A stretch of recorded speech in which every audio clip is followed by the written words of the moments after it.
mound for the Thunderbolts this evening. From the University of Richmond, number 23, Christian Dre. Well, as the world is swept up in the fury and venom of the 2026 World Cup that has taken over the North American continent, two Ripken League teams at the bottom of the standings are looking to gain a crucial 3 points in hopes in advancing further up the table. Hello, everyone, and welcome. Alongside Brian Alves, I'm Peter Kelly for the T-Bolts game against the DC Grays. DC 3-9 coming in. They've lost 4 in a row, though, and the T-Bolts coming in at 3-8, although it does feel like they're starting to turn the corner a little bit. Yeah, absolutely, Peter. Great intro, bringing in the World Cup. I love it. The Thunderbolts won 2 of their last 3, and they're looking a lot better than they have the last couple of games. Saw it against the Gaithersburg Giants last night, and then tonight the opportunity to get their first 2 back-to-back wins in a row could be a huge 2 games for the Thunderbolts as they try to turn the season around. Things are looking a lot better. I was very impressed with the pitching last night, Peter, especially from Brock Grimes, and looking to carry it on to a team that they've already beaten once this year in the one game they played in the DC Grays. Yeah, since we started off this new week, as we kind of entered in the middle of June, things have turned around a lot. The Bethesda game on Sunday was a pretty brutal one in an early morning heat. Silver Spring wasn't really competitive in that one, ended up losing 14-3 to the defending champion Big Train, but since then they've won 2 of the last 3. Their only loss came on Tuesday at Southern Maryland, and that was a 1-run walk-off loss that the T-Bolts had a chance to take the lead in the 9th and failed to do so, but the 2 wins have been really big statements. Last night, 3-2 against Gaithersburg on a walk-off walk from Griffin Pouvel, and then a couple nights back on Monday, Silver Spring beats Alexandria 20-0, which is an explosion that we haven't really seen this year from the Silver Spring Thunderbolts. We have seen it against the T-Bolts, but to see them explode offensively while also the pitching holding the aces in check, it's really cool to see this team starting to find their groove as we get further into the year. 100%. I mean, we've talked all season about just waiting to see all of the aspects of the game come into one, and I think that game against the Aces, that finally happened. And it not only happened, but they went full force. I mean, 20 runs to 0. It's really as good as you can get. The Mercy ruled them after 7 innings. And ever since then, I think that was just the confidence boost they needed. Just needed to see a couple games go their way. And I think this is where they turn the corner. And when we look back on the season later on, we might say this is when it really all started, Peter. We're going to get things started here in just a moment after our national anthem rendition. 6:58 from Blair. First pitch coming up soon.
Ladies and gentlemen, Chrissy Barnett Miller.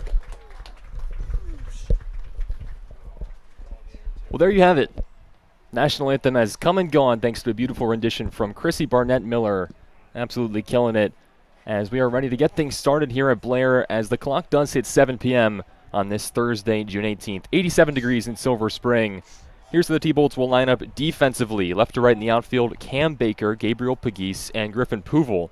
In the infield, Jonah Acosta's at third. Up the middle, Colin Gibbs at short, and Aiden Prell at second. And Sam Camacho playing first base tonight for the first time this season. Mason Kelleher will do the catching for the starting pitcher today for Silver Spring, making just his second official start of the season, Christian Dre. His first start of the year came against this DC Grays team. And it was certainly a good one as Dre got off his season, started off the right foot, and brought the T-Bolts their first win on the year. Absolutely, the infamous Dre Day round for round 2. Christian Dre, the pitcher out of Richmond, playing for the Spiders. He had a solid season for the Spiders against multiple good opponents. He played against the likes of UNC, who's still alive right now in the college baseball playoffs. In that game against them, he pitched 1 inning, had a strikeout, and kept a scoreless game. So he's seen some good competition. He had a really good start against DC, as you mentioned, and I'm looking forward to him building off of that. I think after what Brady Grimes put together last night, and even Jacob Seek was pitching really well against the Senators before he unfortunately gave up that 4-run shot. I'm really liking what I'm seeing out of these starters, and I expect the exact same tonight. For DC, here's how they'll line up on the offensive side. Here's 1 through 9. Leading off the third baseman, Hartley Rahman. Batting second, the DH, Joey Chitla. In the 3 spot, the shortstop, Jackson Loomis. Batting cleanup and doing the catching, Xavier Bradley. In the 5-hole, the left fielder, Jackson Stallworth, who has homered against Silver Spring this year. Batting 6th, the second baseman, Evan Rosario. In the 7th spot, the center fielder, Peyton Ford. Batting 8th, the first baseman, Ryan Stoddard. Rounding things up, the right fielder, Travis Church. And we'll see their pitcher in the bottom half of the inning, Chris Fortunato out of Stevenson University. This is a DC Grays team that is 3-9. They are the worst team in the league by winning percentage. They've lost their last 4. And coming into this game, they're the lowest batting average in the league at 233. They have the fewest extra base hits in the league at just 19. And they have struck out the most times in the league at 125. But we see that anything can happen in this league day in and day out. We've seen the T-Bolts that started 1-7 have rebounded a little bit and have saw their offensive numbers skyrocket. I think DC has a chance here to try to avenge their earlier loss and are looking to do it here with a very different lineup than we saw the first time around against these two teams. 100%. We're just about ready to get started here, but when your back is against the wall, you play with a different type of hunger. We've seen that from the Thunderbolts, and I think the Grays will show it today. First pitch on Thursday evening is a ball down low. Christian Dre fires in a ball 1 at 7:02 p.m. here in Montgomery County. Hartley Rahman leads things off for the DC Grays, the third baseman tonight from Catawba University down in the Carolinas. First time the T-Bolts have seen Rahman this year. Hitting from the right side in a righty-righty matchup. 1-0 pitch. Tipped just foul. Gets by the catcher Kelleher, and it's 1-1. Rahman made his season debut on June 9th. Since then, he's played in 4 games, hitting about .333 on the year. And a couple nights back against Bethesda, he went 2 for 5. He's got a 1-1 count. Pitch from Dre. Tapped right off home plate, back to the mound. Dre charges in, picks it up on 1 hop, over to first. It pulls Camacho off the base, and it gets by. Rounding first is Hartley Rahman. He gets to second base easily. And PFP's, pitcher fielding practice, are so critical but so difficult despite the routineness of them. And Christian Dre commits his first error of the year, puts the leadoff man on second for DC. And that's just really unfortunate. It was right there. Got the weak contact. Great play by Dre to pick it up. And as he threw it over, just overthrew him. Not too much you could do there if you're Camacho. But it's early. It happens. Put it behind you and get these 3 outs. Here's the 2-hitter Joey Chitla from William & Mary. He's DHing tonight, hitting from the right side. Nobody out. First pitch with a runner on second is fisted out towards second base, charging in Aiden Prell, but it gets by him. Takes a rough hop off the infield lip, and Hartley Rahman comes around to score the first run on 2 balls that were not hit very hard at all, but a couple of bad luck plays. I mean, the first 2 have reached for DC, and it's a 1-0 Grays lead. Wow, Peter. I mean, just catastrophic really is the only way I could think it to just describe those 2 plays. Really just unfortunate. It happens. But just like that, it's 1-0, and you got to put it behind you as a team and move past it. But that was just unfortunate. 2 guys at the top of the order looking like they're going to get out, and instead 1-0 with 2 errors. Here's the 3-hitter Jackson Loomis. First pitch to Loomis is well inside for ball 1. The error from Dre to start things off is a tough play. It looks pretty routine, but it is tough for the pitcher to make that defensive play charging in. That one to Aiden Prell, just a really tough look. It takes such a weird spin on a ball that was hit right off the cue of the bat, and it evades the man out of Dickinson, Aiden Prell. Fouled off by Loomis, counts 1-1 against the Denison Big Red sophomore. And again, you just got to flush it down the toilet. It happened. Keep playing. This team has looked so well defensively in the last couple of games, been reducing the errors. Just got to remember what that looked like and put it together. 1-1 count. Chitla goes, pitches high. Kelleher throws down. It's a good throw, but it's not in time. Prell applies the tag, but that is our third base umpire, Joshua Dietrich, who makes the call and does rule Joey Chitla safe. 7th stolen base of the season for Joey Chitla. That's 5th in the Ripken League, and he's on second base with nobody out and a 2-1 count against Loomis. And that was a great throw by Kelleher. Got it right where it needed to be, and the ump is going to just have him safe by a fraction. 2-1 is waved on and missed. Jackson Loomis goes fishing at the high heat. And Dre evens things up at 2-2. That run allowed by Christian Dre, his first conceded this season. Fired 3 scoreless against DC 2 weeks back at a road game for the T-Bolts down at Catholic University. But the run will be unearned. Big lead from Chitla. It's hit to the right side over his Aiden Prell on a much more favorable hop. Gets it over to first, and Camacho gloves it for the first down. Pushes Chitla to third base and in sacrifice fly territory for Xavier Bradley, the cleanup man. Well, there you go. You got the out. The catcher from Southern University, number Chitla does advance to third base. Now you just got to make sure that he doesn't get home. If you can just put one into play, maybe fake him off from heading home or striking a batter out, you can get that second out and then worry about that last one.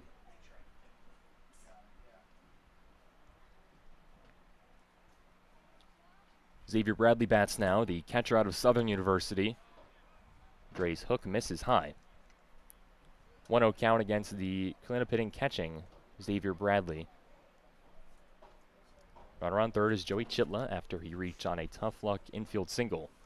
Stole second and was pushed to third on a ground out. 1-0 pitch is taken for a strike. Fastball, and Chitla comes home. It's not in time. Wow. Joey Chitla has been taking gargantuan leads this entire game, and Kelleher throws it back to Dre. Chitla takes off and scores easily. That's going to cause Brock Hunter to take a mound visit here. 2-0 DC. Boy, it's not every day you see a steal of home, and I think that's even underselling it. It is very rarely you see a straight steal of home. And yet Joey Chitla, with his 8th swiped bag of the year, makes it a 2-0 DC Grays lead. And that was just very intentional the way he went about it. After the pitch was already thrown, he just went in there and stole it. I couldn't believe it. Just an unreal play. And DC, like I said, their back's against the wall. They have nothing to lose, and they're playing like it today. Base is empty now, a 1-1 count. Here's the pitch from Dre. Misses down low. Xavier Bradley just finished up his sophomore year at Southern University. He's from McDonough, Georgia, attended Luella High School. And he's playing in his 7th game of the year for the DC Grays. 2-1 from Christian. Curveball up high, 3-1.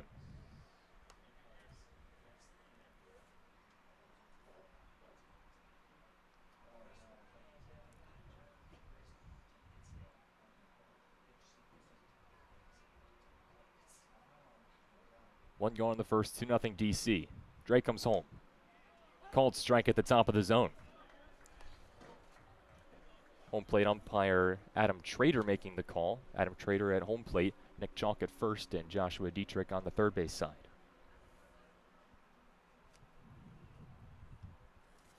Counts full with 1 out here in the top of the first. DC Grays ahead by 2.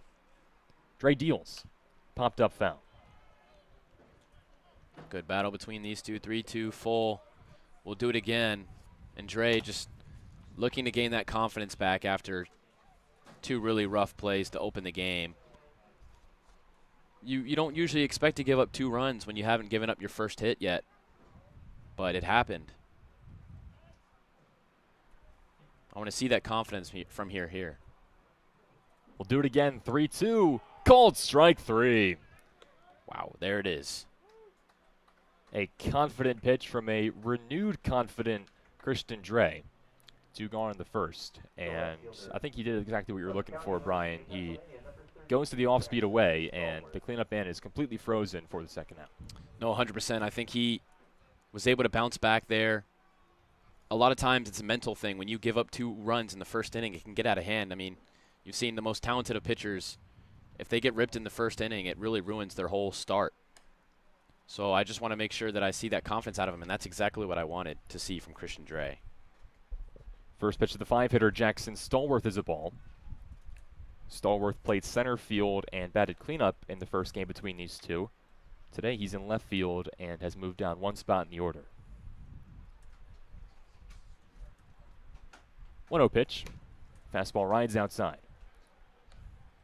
Stallworth, a sophomore from Pensacola State. In Game 1 against the T-Bolts, hit a home run in the 9th inning that didn't end up mattering much as Silver Spring took it 13-5. But Stallworth showed some big-time power to clear the deep right center wall at Talbot Field in our nation's capital. Deeper fences here at Blair. Pitch clock violation is called by our third base side umpire, and that'll put an automatic ball against Dre to make it 3-0. We've seen that rule enforced a couple times this year. It has been enforced enough to never leave the back of your mind, but when it happens, it always is a bit surprising because you're not really thinking about it too much. 3-0 is taken for a strike. Yeah, no, that was kind of strange. I wasn't expecting it. Nonetheless, I mean, that'll be a reminder to Dre to get those pitches out sooner. But again, you mentioned before on the broadcast, if anything, it slows the game down. 3-1 count. Dre comes home. Outside for ball 4.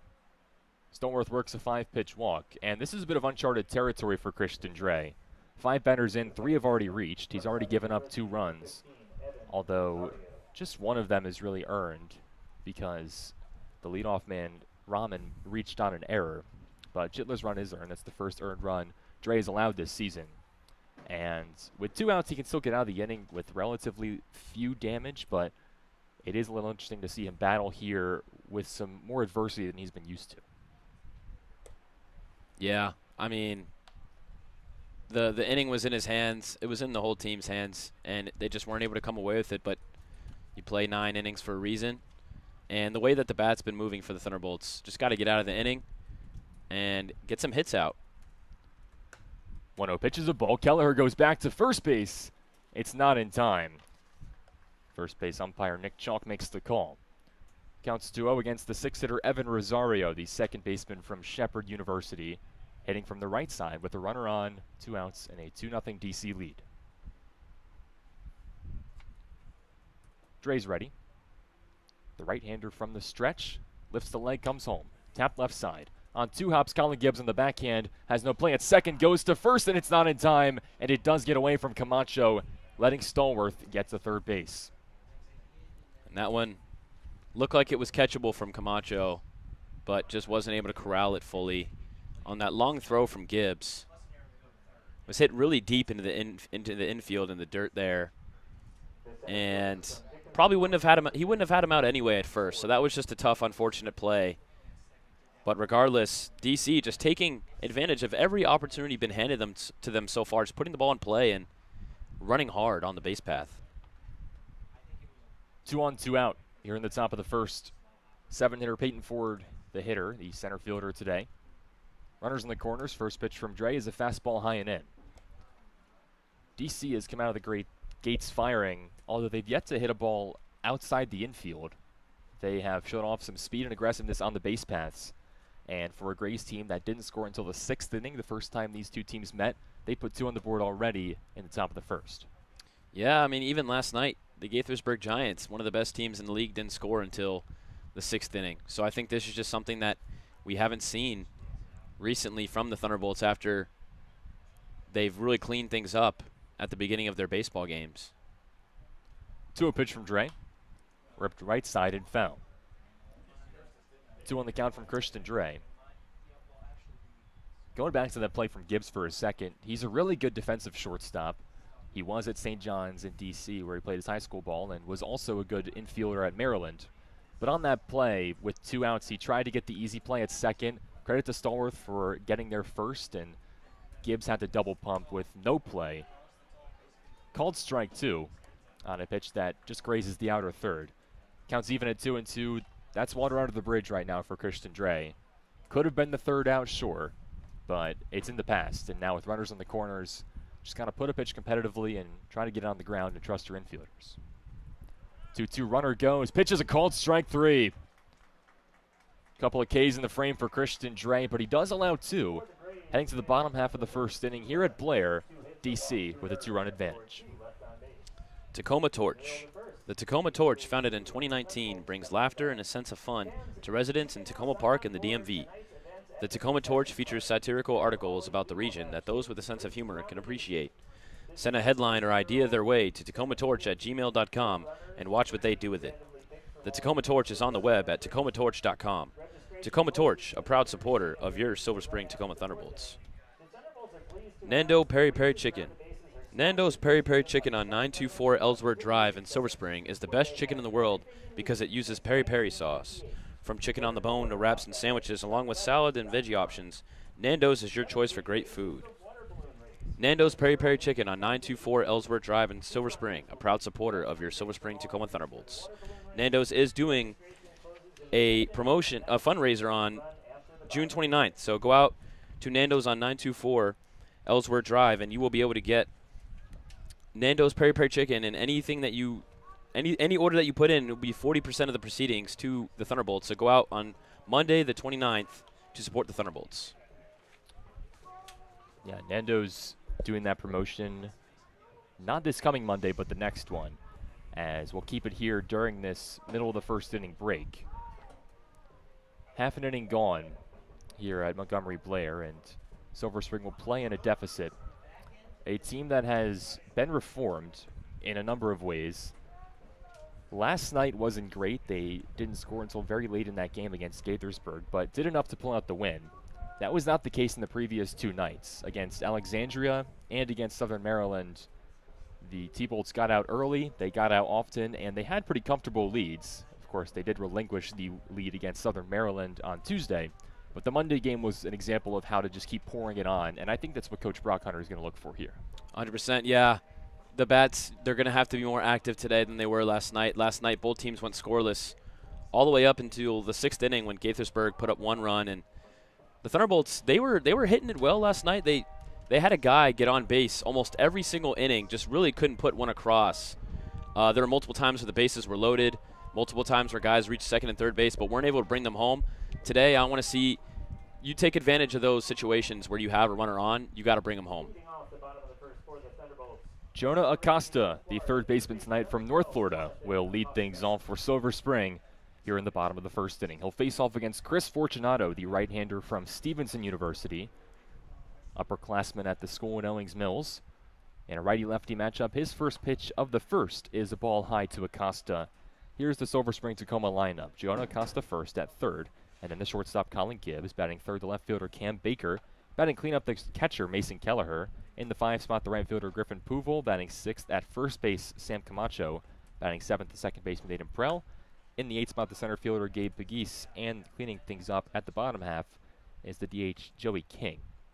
That's how Silver Spring lines up, and it all starts off with Acosta, who is in a 1-1 count against Fortunato, and Acosta is someone that has had a really good start to his season, hitting .323 in the 9 games that he's played. He's got a 1-1 count on him. Fortunato deals. Pitch misses outside. Here's how DC lines up defensively. In the outfield, left to right, Jackson Stallworth, Peyton Ford, and Travis Church. In the infield, Hartley Rahman at third. Up the middle, Jackson Loomis at short. Evan Rosario at second base. And the first baseman is Ryan Stoddard. Xavier Bradley does the catching for Fortunato. 2-1. Curveball drops in for strike 2. Last night, Acosta got a well-deserved break, but came in an important, crucial time for Nolan Kutney and ended up scoring one of those runs to get the Thunderbolts back into this game off the base paths. 2-2 pitch. Lined back up the middle and a base hit. Acosta will easily coast in the first. As soon as he hit it off his knob, he was able to just drop that bat and go about as slowly as ever to first base. He knew he got that one, and his leadoff man on for the T-Bolts. Well, yeah, that might be the slowest we'll see him. He's a very speedy guy, as we'll probably see in just a second. But Acosta, always a reliable guy when he's leading off. He does it he does the job as great as he can, always getting on base. Here's Colin Gibbs, the two-hitter. First pitch to Gibbs is waved on and missed. Gibbs may have gotten the piece, but it's strike one regardless. Yeah, don't expect Acosta to be that slow in the base paths. He has stolen 6 bags this year, and as the leadoff man has been trying to do the job of the leadoff man, which is just get around the bases and set things up for the top of your lineup. A one pitch, Acosta goes. It's flicked to the right side. Chases Travis Church back in front of the track. He makes the catch, and Acosta must retreat. One gone in the bottom of the first. Right idea for the hit and run, and Gibbs does get it the other way, but he gets under it, and there's one gone here at the first. Yeah, I'm glad to see Gibbs back in the lineup. In the 3 short games that he's played for the Thunderbolts, he's had the highest hitting percentage in that small frame, hitting at 500 coming into today, so I'm happy to see him play again today. That one wasn't able to get down for a hit, but I'm confident we'll see one today. Throw back to first, not in time, as Acosta gets back in standing. Cam Baker bats third, the left fielder out of Indian River State College, playing in just his 5th game of the season, but made his debut on last Tuesday against Gaithersburg, and is hitting .375 in limited action. There's the steal from Acosta, and he's in safely on a pitch that was outside to Baker. 7th swipe of the year for Jonah. And he just makes it look easy. That one might have had a chance to get him out if that throw was located perfectly, but Acosta doing what he does best. Runner is now 6 for 8 stealing against the DC Grays catcher Xavier Bradley. 1-0 count, runner on second. T-Bolt's chasing 2 here in the bottom of the first. Fortunato comes home, and it's an off-speed that flutters over the plate for strike 1. And Baker last night, probably one of the best hitters in the lineup. He was able to put 2 knocks across. I think Griffin Pouvel really the only hitter that I was more impressed with last night. But Baker got 2 of his hits to land, and if it weren't for Pouvel getting that walk-off walk and 2 hits to go along with that, I think he was probably my hitter of the game. 1 ball, 2 strikes. Baker had 2 of Silver Spring's 8 hits last night. Only 3 runs to show for it, but T-Bolts have been putting hits on the score sheet as of late. Fortunato gives Acosta a couple looks, but deals the 1-2. Slider misses away. And again, as you just mentioned, 8 hits last night, only 3 runs. You got a guy on second base. The DC Grays scored 2 runs to top that first inning. You got to bring Acosta home at some point during this inning. Rosario at second is cheating over towards the bag. Big hole on the right side. 2-2 pitch is popped up in that direction, but sky high. First baseman Ryan Stoddard in, right on the line, and he makes the grab for the second out.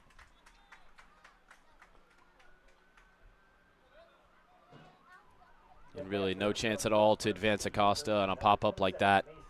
Good play by the first baseman to call it out, but, you know, nothing you can do about it. Just got to move on. And Mason Kelleher, one of the best per bat hitters on this team. His average, the highest in terms of the amount of games that he's played. I'm excited to see him get some bats in today. Mason hitting cleanup tonight. Acosta bouncing around at second, but Fortunato comes home. Slider is outside for ball 1. And Mason had the off day last night with Schmelzer at the plate, but he looked really solid in the game before, and he's been solid all season, both as a catcher and as a hitter. And we've talked all season. I just think the three catchers that the Thunderbolts roll with all do a great job. Next pitch is lifted out towards left field. Stallworth back at first, but now stops where he is and makes the catch for the 3rd out. Mason Kelleher is retired as the T-Bolts go 1-2-3 after the leadoff single from Acosta. Through 1, it's 2-0 DC Grays. 8 more to go here on the Thunderbolts Baseball Network. United Therapeutics. United Therapeutics in Silver Spring develops pharmaceuticals and technologies that help patients in need of organ transplantation. United Therapeutics is guided by the principles of always striving to do the right thing and relentlessly pushing to always do better. As a result, the company was included among America's Best Companies by Forbes magazine. United Therapeutics in Silver Spring is a proud supporter of your Silver Spring Tacoma Thunderbolts. Parkway Deli. The Parkway Deli on 8317 Grub Road in Silver Spring has been dishing up deli classics since 1963. The Parkway Deli is a family business, and their family loves bringing great food and service to yours. The Parkway Deli is open 7 days a week, 8:30 a.m. to 9 p.m. Monday through Friday. and 8 a.m. to 9 p.m. Saturdays and Sundays. The Parkway Deli on 8317 Grubb Road in Silver Spring, a proud supporter of your Silver Spring Tacoma Thunderbolts. There you hear a couple of words from the T-Bolts 2026 sponsors. After 1 inning of play, it is 2-0 DC Grays in a battle of the two worst teams by winning percentage in the league. DC coming in 3-9, having lost 4 in a row, and Silver Spring coming in 3-8. Christian Dre, the right-hander from Richmond, goes back to the hill for his second inning of work. Again, he did throw this year against DC already. He went 3 innings scoreless, and the first inning did not go how he expected. DC doesn't hit a ball out of the infield in the inning, but a couple of errors, one by the shortstop Gibbs and one by Christian Dre himself, put across 2 runs for DC in the first. Brian, as he tries to rebound getting into the second inning of work, I know you mentioned confidence in the first inning. How's he going to keep that going here as he gets to the bottom of this DC order? I think when it comes to him, he's just got to keep mixing and matching with the pitches. Show him the fastball, show him the breaking ball, but really keep him guessing. I think this is a DC Grays team that you mentioned strikes out a lot. Just put them over the plate, make them hit the ball. We've seen them put the ball in play, but they haven't hit anything really into the outfield yet, as you mentioned in that first inning. So I think just put it over the plate and make them come at you. First pitch inside to the 8-hitter Ryan Stoddard. 8-9-1 due up for DC. Stoddard, then Travis Church, then the top of the order, Hartley Rahman. As mentioned, DC does strike out the most in the league this year. They struck out twice in the first inning, and Ryan Stoddard in particular has had a tough start to his year. The first baseman from Lafayette is hitting just 154 on the season. He has struck out 6 times. He gets the start tonight, batting 8th. To a pitch and a righty-righty matchup, catches the zone for a called strike 1. There you go. It's a good pitch, moving from left to right.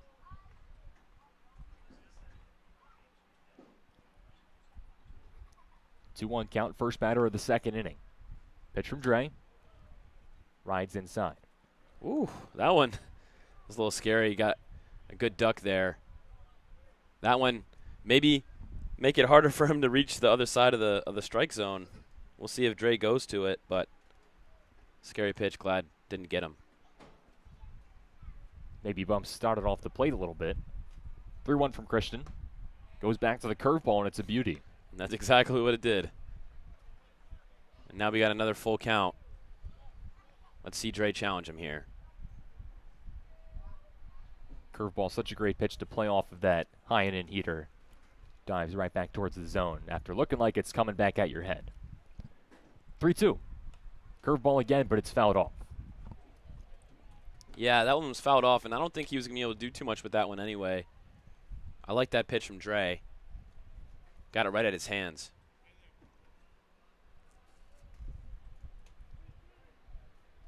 Seventh pitch of the AB coming. First batter of the second. Base is empty and a 2-0 DC lead. Dre deals. Ground ball left side, gets foul. And an 8th pitch will be on the way. Well, Dre's pitch count certainly a lot higher than he probably would have expected this early in the game. Still plenty of time to find that efficiency, but first he's just got to find that momentum and that groove. But right now, DC making it really hard for Dre to find that. We'll do it once more. 3-2 pitch. Fastball just misses. Ryan Stoddard walks on the 8th pitch he sees. 2 free passes for Dre today. And the leadoff man aboard once more in the second for DC. That's a heartbreaker for Dre when you work that hard and an 8 pitch at bat and it just doesn't go your way. Looked like that one was just a little bit too low at the knees. And at least now he has a man on first to maybe get the force out at second and potentially a double play, but you don't like to put your first guy on base for sure. 9-hitter Travis Church up. First pitch from Dre. Church squares but pulls back, and the curveball misses low for ball 1. I was going to say, I think a bunt is a solid option for the Grays here. Wouldn't be surprised if they go back to it. But infield's got to be ready. This is where the shaking up of the infield benefits Coach Brock Hunter, because Jonah Acosta playing third base today is really a regular shortstop and has that quickness, has that quick transfer to try and make a play on a bunt. Church doesn't square and instead takes a strike to make the count 1-1. Travis Church out of Marist University, the 5'8" sophomore from Wayne, Pennsylvania, just played in 3 games this year for the Red Foxes. Did not record a hit. 1-1 pitch. Towards second. On a hop. Prelitz off his body. In the right field. Stoddard will go first to third. There's no throw, as it's a long run for Puval to come in and pick it up. Second ball hit to Aiden Prell tonight that has caused them some issues. The first one was weakly hit and just rolled out of his way off of some tough English. But that one may have had some spin on it, but that's the kind of play where the coach tells you get your body in front of it and try and knock it down. Even if Prell doesn't make that play, it at least prevents Stoddard from going to third base, which he ends up doing, and puts runners in the corners now with the top of the lineup up. Yeah, I saw that ball hit to Aiden Prell, and I was thinking, here's the double play ball. And that one obviously was tricky, but it's one that you potentially want to have for sure. Runner goes from first, pitches a strike, throw down is beautiful, and he's out. Mason Kelleher throws out his 5th runner of the year. Travis Church with no chance to beat that one out. With runners in the corners, usually that runner from third will go when the throw goes down to second base, but Stoddard was frozen, and it's a perfect situation for the T-Bolts to get their first out. They don't have to worry about the steal anymore. Yeah, 100%, and Prell just was involved in that previous play. Well, they didn't have to worry about the steal until right now on a pitch that gets to the backstop. For the second time tonight, DC scores from third base on just a pitch. The first one was a straight steal of home by Chitla, and that time Stoddard scores on the wild pitch from Dre. I was just about to say, before I got interrupted by the pitch going behind the catcher there, is I was going to say that Prell was able to make up for that shot by providing help at that steal at second base and getting him out, but the run comes across regardless. This is the leadoff hitter, Hartley Rahman, the third baseman from Catawba College. And a 1-1 count with 1 out. Curveball drops in the zone for strike 2. Base is empty at least for Christian Dre, and the starter can go back to the windup.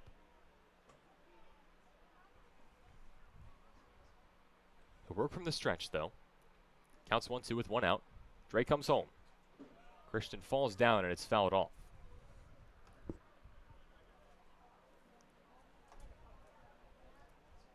Hartley Rahman grounded a ball off of home plate in the first inning that was picked up on a Baltimore chop by Christian Dre, but his throw to first base was wild and allowed Rahman to get to second. He eventually came around to score on an infield single to second base. 1-2 again. Called strike 3. 3 punch-outs today for Christian Dre, all of them backwards Ks. 2 out in the second. Yeah, Dre showing the Grays his strikeout stuff.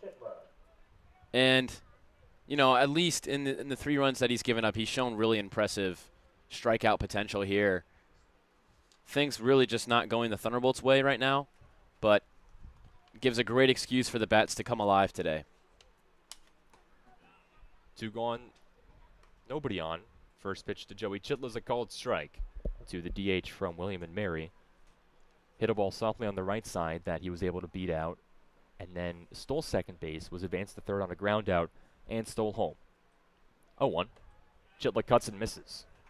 Yeah, I think Joey Chitla probably, in my opinion, one of the most dangerous bats in this lineup, if not the dangerous bat. Hitting .364 in the year, .462 OBP. And he's played in 9 games, so he's got 12 hits and 33 at-bats. He's definitely had a lot of at-bats so far this year. 0-2, laced on the ground left side. Acosta on a couple hops.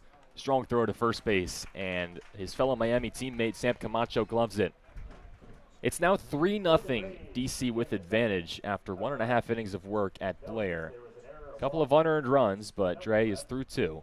Heading to the bottom of the second with the T-Bolts still trying to get on the board. Silver Spring Jewelers. Silver Spring Jewelry is the Washington area's only complete jewelry store with a staff of 13 jewelry associates and 8 goldsmiths. Now in 3 locations in Tacoma Park, White Oak, and Silver Spring. Family owned and operated since 1971, specializing in diamonds, custom engagement rings, repairs, engraving, and cash for gold. Go to silverspringjewelers.com for more information. Silver Spring Jewelry, a proud supporter of your Silver Spring Tacoma Thunderbolts. Sky Point Federal Credit Union. Sky Point Federal Credit Union. They make banking simple. Sky Point believes banking should be easy to understand, personalized, and focused on making the community a better place. Whether opening your first account or planning for your future, Sky Point has the financial tools to help you hit it out of the park. Sky Point Federal Credit Union. They make banking simple. Visit Sky Point's branch in Silver Spring.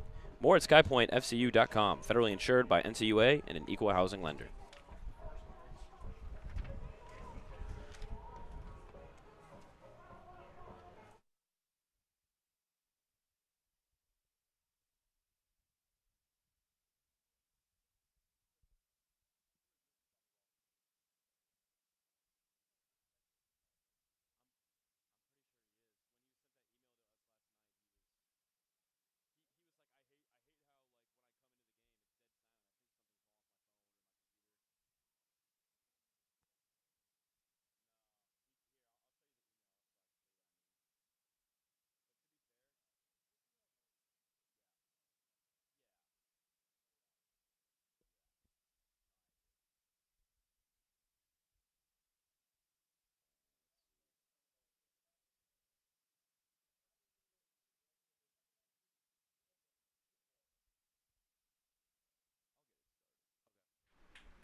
Back with you at Montgomery Blair.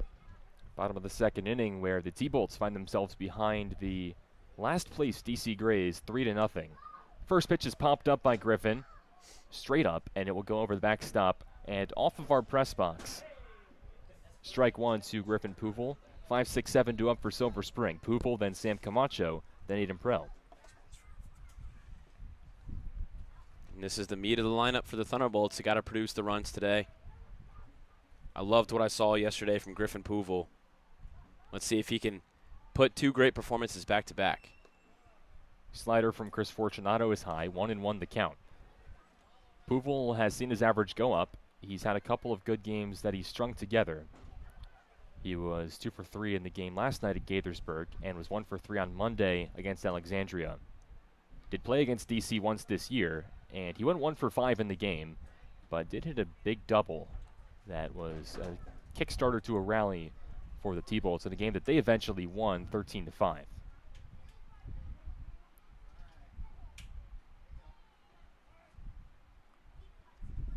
Counts 1 ball and 2 strikes, nobody out.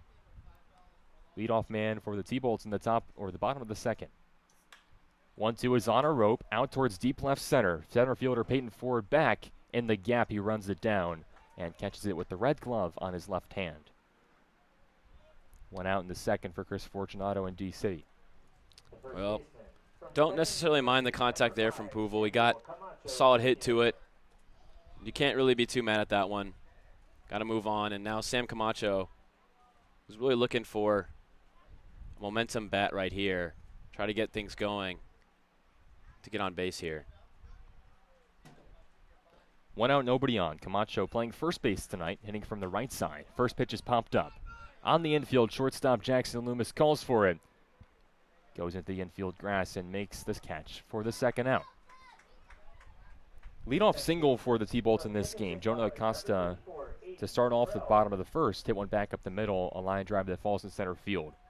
Since then, 5 straight pop fly outs. 2 of them in the infield, including that one from Camacho. But the other 3 do get to the outfield and are decent contact. But Fortunato, much more of a fly ball pitcher in this game, and it's working to his advantage. Still working with the lead, has yet to surrender a run. He'll face Aiden Prell here, playing second tonight for Silver Spring.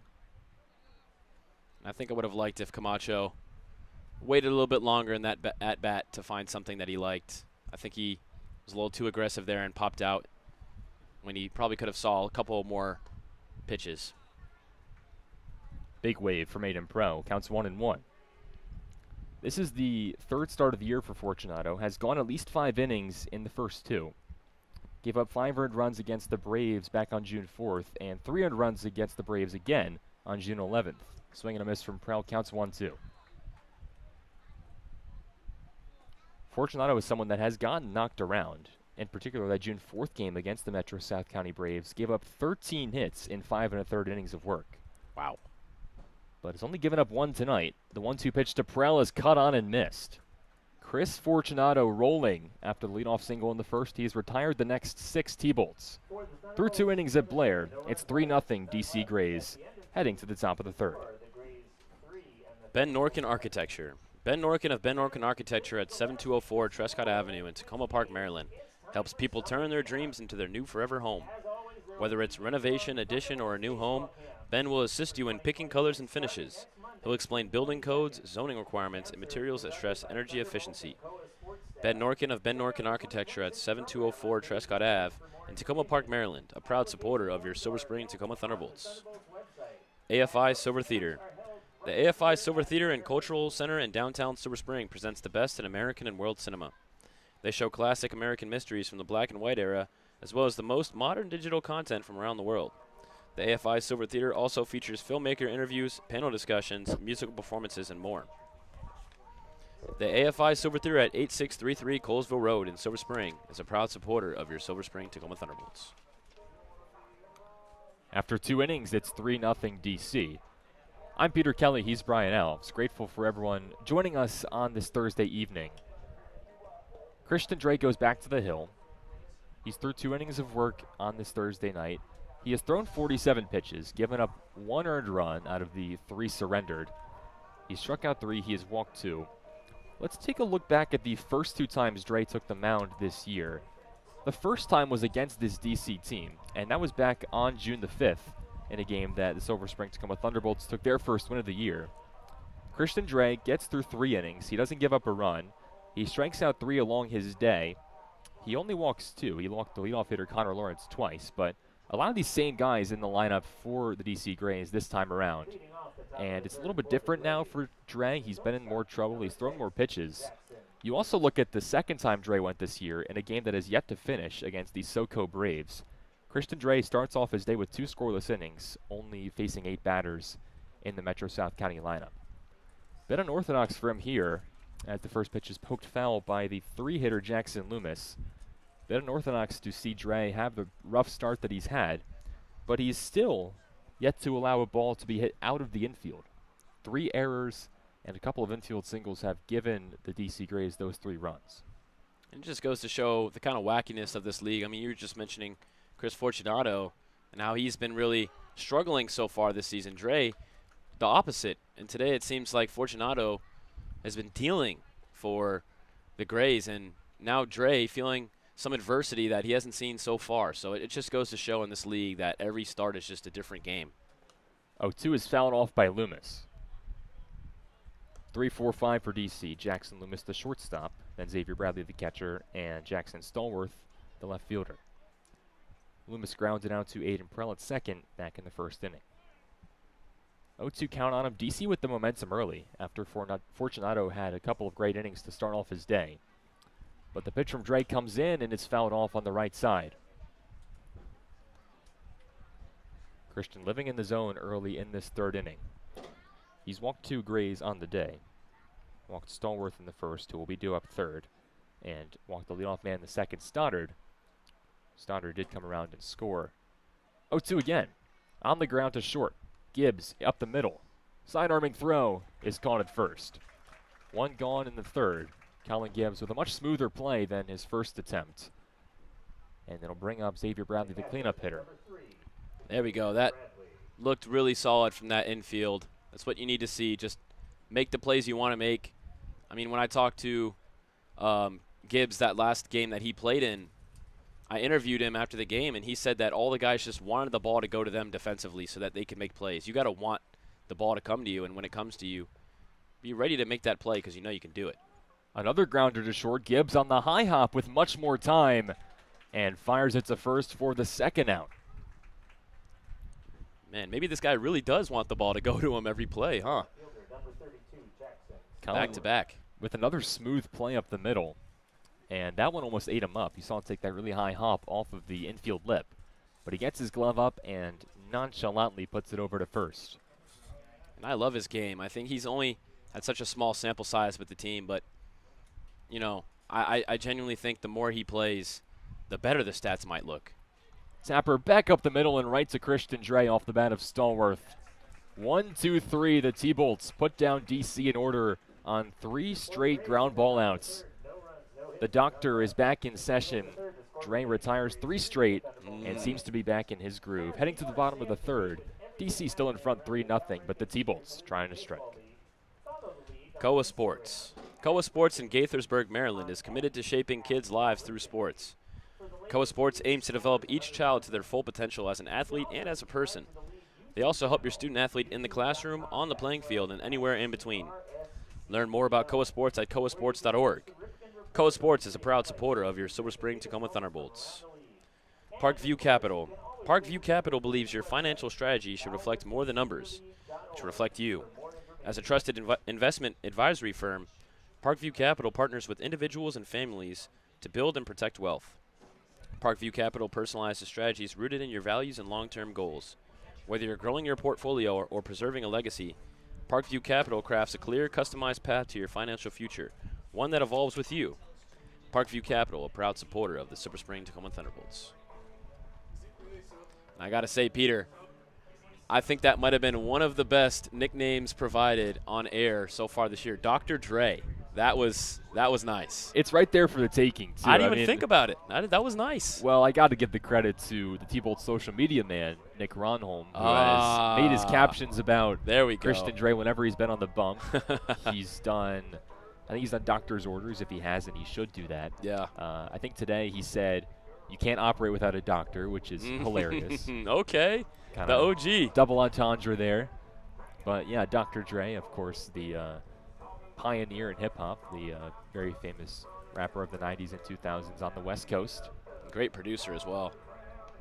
Certainly made his impact on the LA scene and the West Coast scene in general. Well, Dr. Dre, Christian Dre in this case, is now through 3 innings. He just had his best one in the third, where he was able to retire the DC Grays middle of the order in order. Now with that momentum back on their side, T-Bolts bring up the bottom of their lineup, but it's a couple of guys that have been hitting the ball well, and it seems like they have a chance to get back in this ballgame. Yeah, don't let it deceive you if you're watching here. Pegues, one of the best players in this lineup. Joey King having a solid couple of outings, and Jonathan Acosta, who's been leading off, was the one hit for the Thunderbolts, and he's going to get a chance as well. So we'll see some good action, most likely, from these guys. First pitch from Fortunato misses high. Chris Fortunato, the man from Stevenson University, goes back out for his third inning of work. He has worked very quickly and efficiently. Just 23 pitches to get through his first 2. Has allowed just 1 base runner. That was Acosta, who singled to start off the game. He does have a 2-0 disadvantage against Gabriel Pegues, the 8-hitter and center fielder, who leads things off batting from the right side. Gabe has hit all over the order tonight, or not tonight, but on the season. He's been at the bottom of the past couple games, but not through his fault. I think Brock Hunter just trying to spread out that offensive production as Gabe takes a strike to make the count 2-1. Fortunato, I've been extremely impressed. Based off of the research we did on him today, I just assumed that the Thunderbolts would be able to have their way early, but he's had his way early. 2 balls, 1 strike. Nobody on, nobody out. Pegues waves through a fastball atop the zone. Count evens at 2-2. Fortunato has struck out just 1 today, but it was the most recent hitter he faced, Aiden Prell, the 7th hitting second baseman. He's got a 2-2 count on Pegues, the center fielder, trying to put him away for the first out in the third. Here's the pitch. Ground ball through the left side, just past the dive of Jackson Loomis. Second base of the day for Silver Spring. And although Jackson's best efforts at shortstop, Pegues does reach, and it's a leadoff man on for the T-Bolts. There you go. That's what you need for the Thunderbolts. We saw it all last night. The leadoff guy just kept on getting on base for the Thunderbolts, and today they do it again. And today I have a good feeling about these guys being driven in. It hasn't happened yet, but Gabe Pegues might get active on the base paths, and you might have a runner in scoring position. We'll see if the 9-hitter Joey King can be the man to do it, as the pickoff move to first is not in time to get Pegues. Joey King batting 9th out of St. Olaf College. DHing today is King. If he does get an RBI, it would be his 6th of the year. Someone that has played more regularly as of late. Still hitting just .222 on the young season, including an over 5 night last night against Gaithersburg, but has shown reason to be in the lineup. The glove has struggled at times, but the bat is there, and there it is again. First and second now for Silver Spring, and it kicks away from Stallworth. Pegues goes to third, King to second. 2 in scoring position with nobody out, and the top of the order, and Jonah Acosta coming up to the plate. Here we go. I said I had a feeling, maybe that feeling might be coming around. Second and third now for the Thunderbolts. And those are the type of things that happened earlier in the game for the Thunderbolts, where the ball just skipped around and found its way to be a problem. But now it's paying back for the Thunderbolts. Now it's time. Still plenty of chances to bring it across with second and third, nobody out. But Acosta would love to do the damage here and bring the T-Bolts closer. 3-0 DC, second and third. First pitch from Fortunato. Leadoff man Acosta takes high and away. Jonas singled to start off the T-Bolts bottom half of the first. A line drive right back up the middle.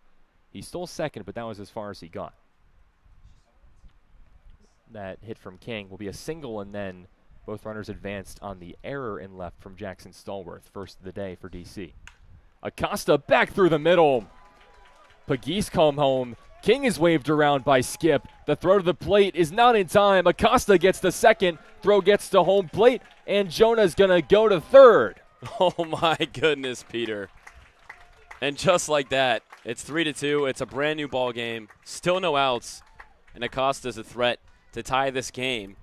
And having a speedy guy who just gets on base like this is so valuable. Not only is the leadoff guy who's now 2 for 2, but he's gone. He went to second base in the first inning, and now he's already at third here after he just batted. And that's going to be a difficult one to score. And now it's the two-hitter Colin Gibbs with a runner on third. Still nobody out, and T-Bolts within 1. Infield in, Fortunato checks on Acosta, comes home. Gibbs takes high. If you needed any proof that this T-Bolts team is a different team than a couple weeks back, that is the play to look at. Right. Second and third, nobody out. T-Bolts get that big hit from the top of their order, and then aggressive base running forces a mistake from the center fielder Peyton Ford and allows him to go to third. Just picture perfect. Great coaching as well at third. Max Eckert does send Joey King around and gets him to score. And it pushes Acosta to third base, and he's a speedster as well. A ball hit decently well in the outfield from Gibbs ties the game. Absolutely. I mean, it's just really nice to see after the start to this season the Thunderbolts have, them starting to put it together. And after that start to the game tonight, I was a little worried just because it seemed like things were starting to return back to how they were at the beginning of the season, but the momentum now clearly all on the Thunderbolts side. 2-1 the count to Colin Gibbs, the shortstop tonight. Pitcher Fortunato is high. 3 balls, 1 strike. Infield in for DC, trying to prevent the tying run at third from scoring. And we've even seen all season just how these bats can produce runs for the Thunderbolts. Even when they weren't winning games, it seemed like they were still putting up a decent amount of runs. And now with the pitching improving, the fielding improving, it seems like the bats are going to be rewarded for these types of things. And it's good to see all aspects of the game come together. 3-1 count, Fortunato deals. Gibbs popped up. It gets foul over home plate. That one just hit the booth, I believe. I heard a little thump. Second one that's gone off the press box tonight. Almost wonder if we should start bringing a glove to these. Maybe. Maybe we should also close the window. Yeah, that's true. Might be a more practical solution. 3 ball, 2 strikes. Runner on third. That's the tying run. Fortunato to the plate. Gibbs taps it foul. And I'm kidding. We can't close this window. You guys got to see the great view from Brian's iPhone. Yeah, we've adapted to some of the technical issues and now can hopefully bring a coherent video to your internet dials. We'll do it again. 3-2 after Gibbs just got a piece to stay alive. The righty Fortunato checks, deals. Called strike 3. Gibbs knew it. On the outer third for the first out. And it'll bring up Cam Baker, still with a chance to tie the game. That's a good bounce back pitch. It seemed like if Baker would have laid off on the last one, he might have been heading to first base, but he did swing. And then this time, he's trying to have a good eye and just really well placed pitch by Chris Fortunato. for out number 1, and that was a huge one for him. Here's Cameron Baker, the left fielder. First pitch to Cam, tapped straight up the middle to the pitcher Fortunato. Looks back, Acosta throws to first for the second out. Wow, yeah, you really can't do it better than that. First pitch of the at-bat, it rolls right up to you. You make sure the guy at third stays, and you get the out. Best possible scenario for the DC Grays, other than the fact of just getting the guy at third out. 2 outs tying run at third here in the bottom of the third with a 3-2 DC lead. Cleanup hitter Mason Kelleher up. The catcher flew out to the left fielder Jackson Stallworth back in the first inning. Spinner misses high to Kelleher. Mason, second in the Ripken League in batting average, came in hitting .462 in his 7 games played. Against DC in his 3rd game of the season, Kelleher goes 3 for 5, does walk once. That bumps his season total at that point up to 9 for 12. 1-0 Kelleher takes a strike. And I remember we were on that game in DC talking about how ridiculous 9 for 12 was. And even now, just the numbers he's putting up, still absolutely ludicrous. He has cooled off a little bit, just 3 for 14 since then, but did have a pair of hits on Tuesday at Southern Maryland. Hit here would tie things. 1-1 pitch, fouled off. Good nod from Mason Kelleher. He's seeing things a little bit differently now and see if he can adjust to the pitching of Fortunato. Second time around now, you start to learn some things about this pitcher, and he's able to make it through the order the first time perfectly, but now facing lots of adversity. 1-2. Curveball just outside. Pretty good spot from Chris Fortunato, but home plate umpire Adam Trader doesn't give him the call. And sometimes, Peter, that's just the way it goes when you're facing a pitcher the first time around. The second time you get around, you start figuring things out and realizing this is how you attack them. And I'm really happy that the Thunderbolts were able to figure some things out. 2-2 is cut on and missed. And Mason Kelleher still unable to figure out Fortunato. He's 0 for 2, and it's 3rd strikeout for Chris, 2 in the inning. But the T-Bolts do bring across 2. And through a third of the way in this game, DC still with the lead, but Silver Spring right back in it at Montgomery Blair. Finn Family Group. Dan Metcalf has long been a supporter of the Silver Spring Tacoma Thunderbolts. Now he's at a new location, the Finn Family Group of Perennial Real Estate. If you want to find that perfect home in the perfect community, the Finn Family Group is for you. The Finn Family Group believes in community, and they bring that sense of community when working with clients to find homes in the Silver Spring Tacoma Park area. Call them today at 301-450-6999. The Finn Family Group, a proud supporter of the Silver Spring Tacoma Thunderbolts. Athletic House. Athletic House on 18952 Bonanza Way in Gaithersburg is a promotional product distributor making mugs, pens, and t-shirts for advertisers. The Athletic House can supply your company with every possible promotional product from 3,000 suppliers. With so many ad specialties available, Athletic House can leave a lasting impression with your customers. They will create long-lasting relationships with your clients. Athletic House, a proud supporter of the Silver Spring Tacoma Thunderbolts. It's been a quick one so far, Brian. After last night's game that you were at, I was not. 3-2 Silver Spring wins it in by far the lowest scoring game of the year for the T-Bolts. And you blink and already we're in the 4th inning. Christian Drake goes back out, and he worked a really quick third, part of the reason why we've been so quick so far. He'll do it here against the middle/bottom of this DC Grays order. Coming up 6, 7, 8, although it looks like we'll get a pinch hitter for someone as I see Caden Brown swinging on deck.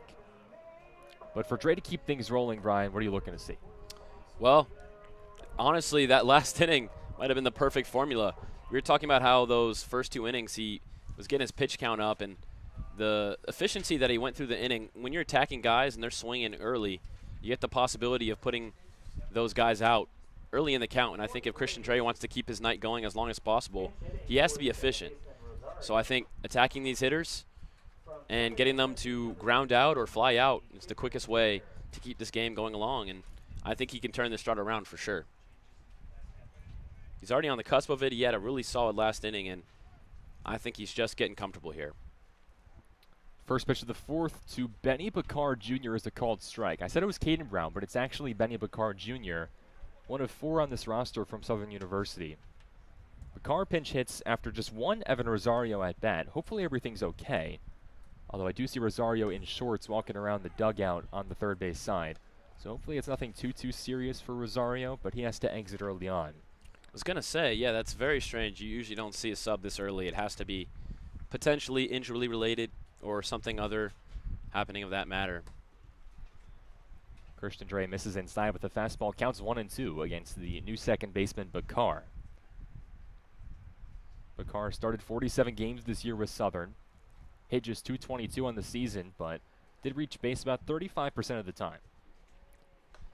1-2 misses outside. In these situations, you have to be able to find your moment. You know, you weren't expecting to potentially play today. Now you're in the game. You got to take advantage of that opportunity and show why you should be a regular. 2-2. Got him swinging. Christian Dre picking up his 4th strikeout of the day.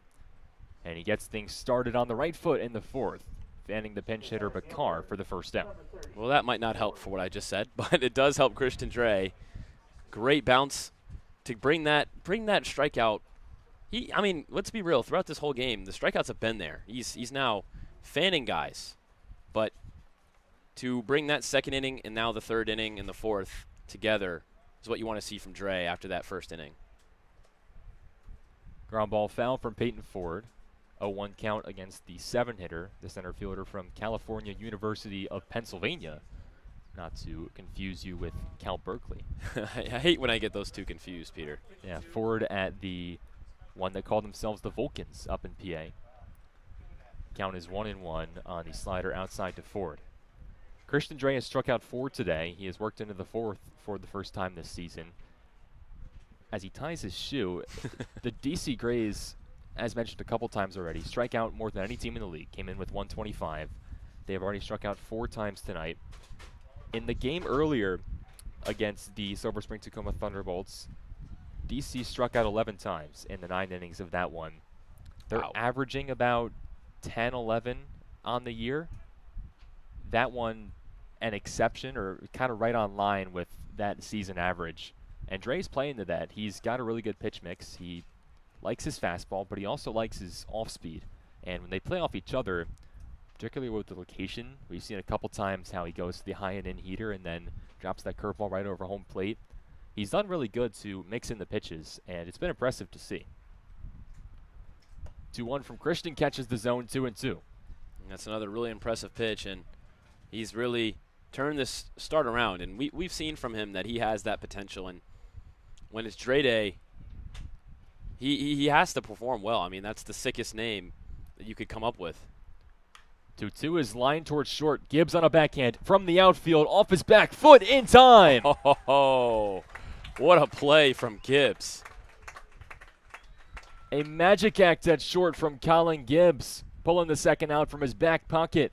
And the backhand gives Christian Dre some breathing room, keeps the bases empty here in the 4th. Colin Gibbs, have a night defensively. He's been tested, and he's just made it look easy. You mentioned nonchalant earlier. I think that's a great way to describe the way he just comes up with these long throws at short. 2 gone, nobody out. It's another tough play for Gibbs, but this one gets by. And through no fault of Colin Gibbs. It takes a really tough hop off of the infield lip and just rolls under his glove. Gibbs anticipating another big hop, and there wasn't one. Brian, I'm not going to put it on you. We've seen the Blair infield be a little bit tricky tonight, times. But it does seem like maybe you played a part. I'm gonna put it on me, Peter. I'm gonna take responsibility. This happens probably once a game at this point, where I just gotta put a word in and it comes back to bite. It's part of the job. Ryan Stoddard on for the second time today with the infield single. First pitch of the 9-hitter, Travis Church's ball outside. It probably won't be an error against Colin Gibbs just due to the tough nature of the play. I wouldn't give it to him, but we'll see what the official scorekeeper decides. 1-0 count against Church. Pitches a fastball outside. Yeah, again, that was kind of a tough play to make, so not necessarily my fault, not necessarily Gibbs' fault. It just happens, but it just happened to come right after I praised him. It's a play that'll be forgotten if Dre can get out of the inning scoreless. Called strike to Church. Counts 2-1. 2 outs, runner on first for Travis Church, who reached on an error by the second baseman Prell in the second inning. And that was called a single, so no error for Gibbs. 2-1. Curveball outside. Hitters count for Church, the 9-hitter from Marist, who reached on an error in the second. An error that pushed the man at first, Ryan Stoddard, over to third base, where he eventually scored on a wild pitch. That run the difference in this game so far, as it sits at 3-2. DC Grays in front of Silver Spring. 3-1 is lifted out towards left field. Baker charges in towards the line and falls. Stoddard to second, and a 2-out single puts 2 aboard for DC, bringing the top of the order to the plate for their third trip through the lineup. And keeps the inning alive. That one just dropped in to left. It looked like Baker had to make a lot of groundwork up to try to get that one. Lost his hat along the way. But with a good throw in, the runners weren't able to advance to third. Regardless, you got to make sure this one doesn't clear through for a base hit, as it would probably score a runner. But at the very least, keeping the guy on second base, you like to see that. For the third time today, it'll be Hartley Rahman. First trip up, he reached on an error by Christian Dre, got to second, and came around to score. And back in the second, he struck out looking. One of 4 Dre strikeouts today. 2 outs, 2 on. First pitch to Hartley is high. And I'm guessing that this could potentially be the last inning for Dre, and I would just love to see him end it without giving up a run here and just finishing it with another potential strikeout. This pitch upcoming, the 67th for Christian Dre. And it misses high, breaking ball above the zone. I would normally say that 4 innings would be the cap for a T-Bolts starter, but it's an interesting scenario for Dre. His last start was way shorter than expected. Only got through 2 innings in a rain-shortened game against the SoCo Braves. So maybe he's got a little bit longer of a leash today. He'll finish the inning above 70 pitches. Popped up foul. So we'll see if he comes back out. We've seen a seldom few get past the 4th inning this year for Silver Spring. Jacob Seek has done it. Brady Grimes has done it. But other than that, it's been tough to get the starter that far. It also sometimes hasn't been strategic when you get through the 3rd time in the order, like Dre is approaching. Maybe it's better to go to the bullpen when you've got guys rested. Right, yeah, and I think especially with those situations where guys did go 5, they were pitching very efficiently, and I think Dre's pitch count has just ran pretty high. But, again, I'm intrigued to see, with that last start being cut short, he could have more energy today than he normally would. 3-1 count, 2 aboard. 2 outs here in the 4th. DC trying to extend their 1-run lead. Dre deals. Popped up, right side of the infield. Second baseman Imprell ranges over, but the first baseman Camacho gloves it on the right side. Dre gets out of it. Couple of 2-out base runners for DC, but it's back-to-back scoreless for the Richmond right-hander. Through 3.5, T-Bolts have a chance to equalize coming up to the plate here in the bottom of the 4th. Radio Tire Company. The Radio Tire Company on 9101 Brookville Road in Silver Spring specializes in balancing, repair, and installation of your car's tires. The Radio Tire Company has experienced technicians with commitment to quality service, advanced equipment for balancing and installation, and comprehensive repair options. The Radio Tire Company on 9101 Brookville Road in Silver Spring, a proud supporter of your Silver Spring Tacoma Thunderbolts. Chuck Levin's Music. Chuck Levin's Washington Music Center at 11151 Veers Mill Road in Wheaton has been serving Washington musicians since 1958. Chuck Levin's is family-run and is famous for instrument sales and its repair facilities for guitars, woodwinds, brass, strings, and electronics. Open Monday through Saturday from 10 to 6. Chuck Levin's Washington Music Center at 11151 Veers Mill Road in Wheaton, a proud supporter of your Silver Spring Tacoma Thunderbolts. Heading into the bottom of the 4th inning here in Montgomery Blair. Alongside Brian Alves, my name is Peter Kelly. Grateful for each and every one of you for joining us on this live stream. Hopefully we're starting to get things figured out on the technical side. Although, you know, the announcer's jinx, of course, just as I say that, something's probably going to break. But hopefully we can avoid that outcome. Chris Fortunato goes back out, so both starters will pitch into the 4th inning. and Fortunato will look to finish it just like Dre did, ideally with the DC Grays in the lead. But Silver Spring trying to prevent that. T-Bolts coming back to the plate here. They are approaching their third trip through the order, but they've got to get through the middle of it first. It'll be 5, 6, 7 up. Puvel, Camacho, and Prell. Defensive change for the Grays remaining in the game at second base. Number 13. We are going to get a defensive change for the Grays. Bakari obviously subbed in, and he's going to be playing second base. Leading off the bottom of the fourth for the Thunderbolts.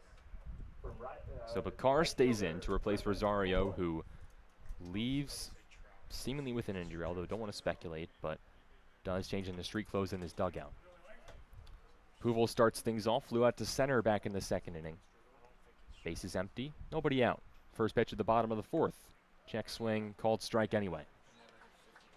It's World Cup time, Brian. It is World Cup time. Game just wrapped up. Canada destroying Qatar 6-0. Jonathan David with a hat trick. Scored his 6th goal for the team and his 3rd of the day in the 92nd minute. Won the Puvel on the ground right side. A couple of hops to Bakar over to first base for the first out. Well, the ball will find you if you come into the game as a replacement. That's one thing that's a certainty in baseball. And it finds Bakar about as quickly as it can. And Benny passes his first test with flying colors, one gone in the fourth. And for the World Cup, exciting event that brings really everyone around the world together. Drop your favorite team that you're rooting for in the chat or where you're from. It's definitely an event that I'm excited for. I'm rooting for the U.S. How can you not after their exciting win over Paraguay to start things off? Here's Sam Camacho. First pitch he sees is popped up, and it gets foul on the third base side. And Camacho, he's due. He's going to be looking for action. He swung on the first pitch here. Also swung on the first pitch in his first at-bat. He's been really just waiting for that opportunity to get that hit. A 1 count, 1 out. Bases are empty here in the fourth. Camacho hitting 6th today. Popped up to the shortstop on the first pitch back in the second inning. And he's in an 0-2 hole here against Fortunato. Chris Fortunato surrendered his first 2 runs of the day in the third inning. Pitch count is starting to get up after Fortunato threw just 23 pitches through the first 2 innings. He did need 22 in the third. 0-2 from the righty. Tapped foul.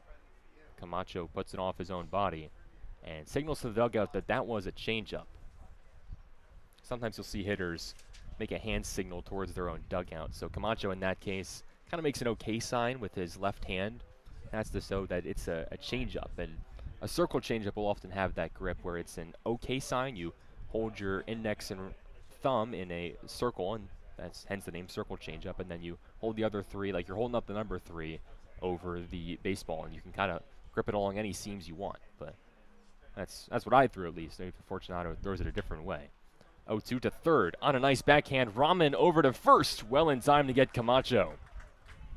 Wow. I mean, that was just an impressive play at third. That one was hit right along the line, and Rahman kind of clutched down to squeeze that one out and then just fired it over to first. And got to feel a little unlucky there for Camacho, who's still waiting on a hit.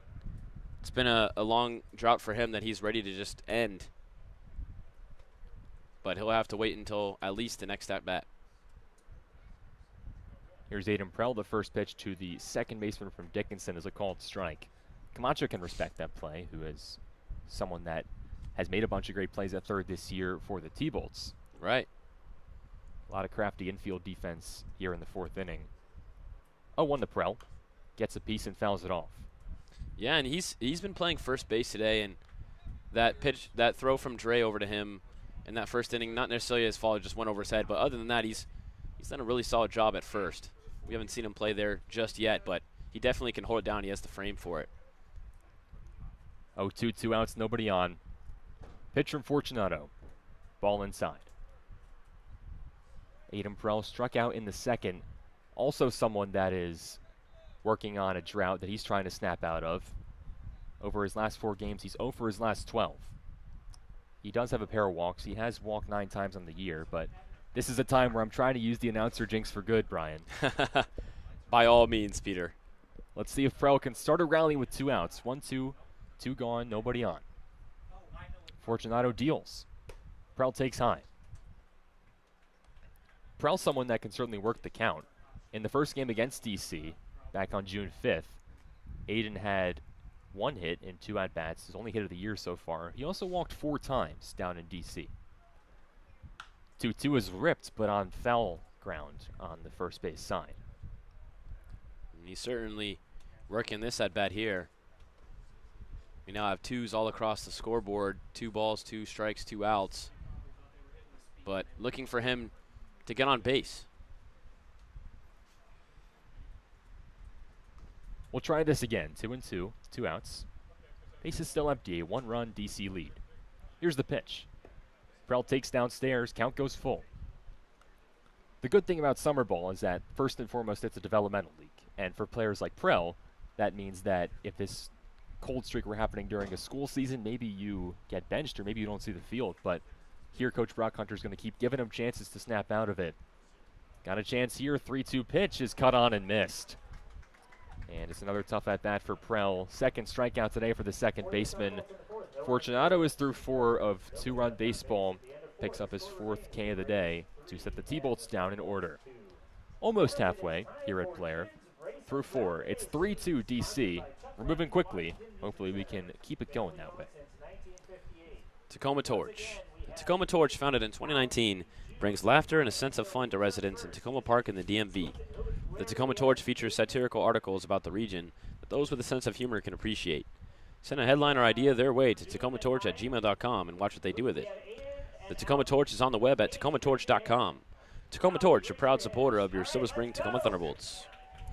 Nando Peri Peri Chicken. Nando's Peri Peri Chicken on 924 Ellsworth Drive in Silver Spring is the best chicken in the world because it uses peri peri sauce. From chicken on the bone to wraps and sandwiches, along with salads and veggie options, Nando's is your choice for great food.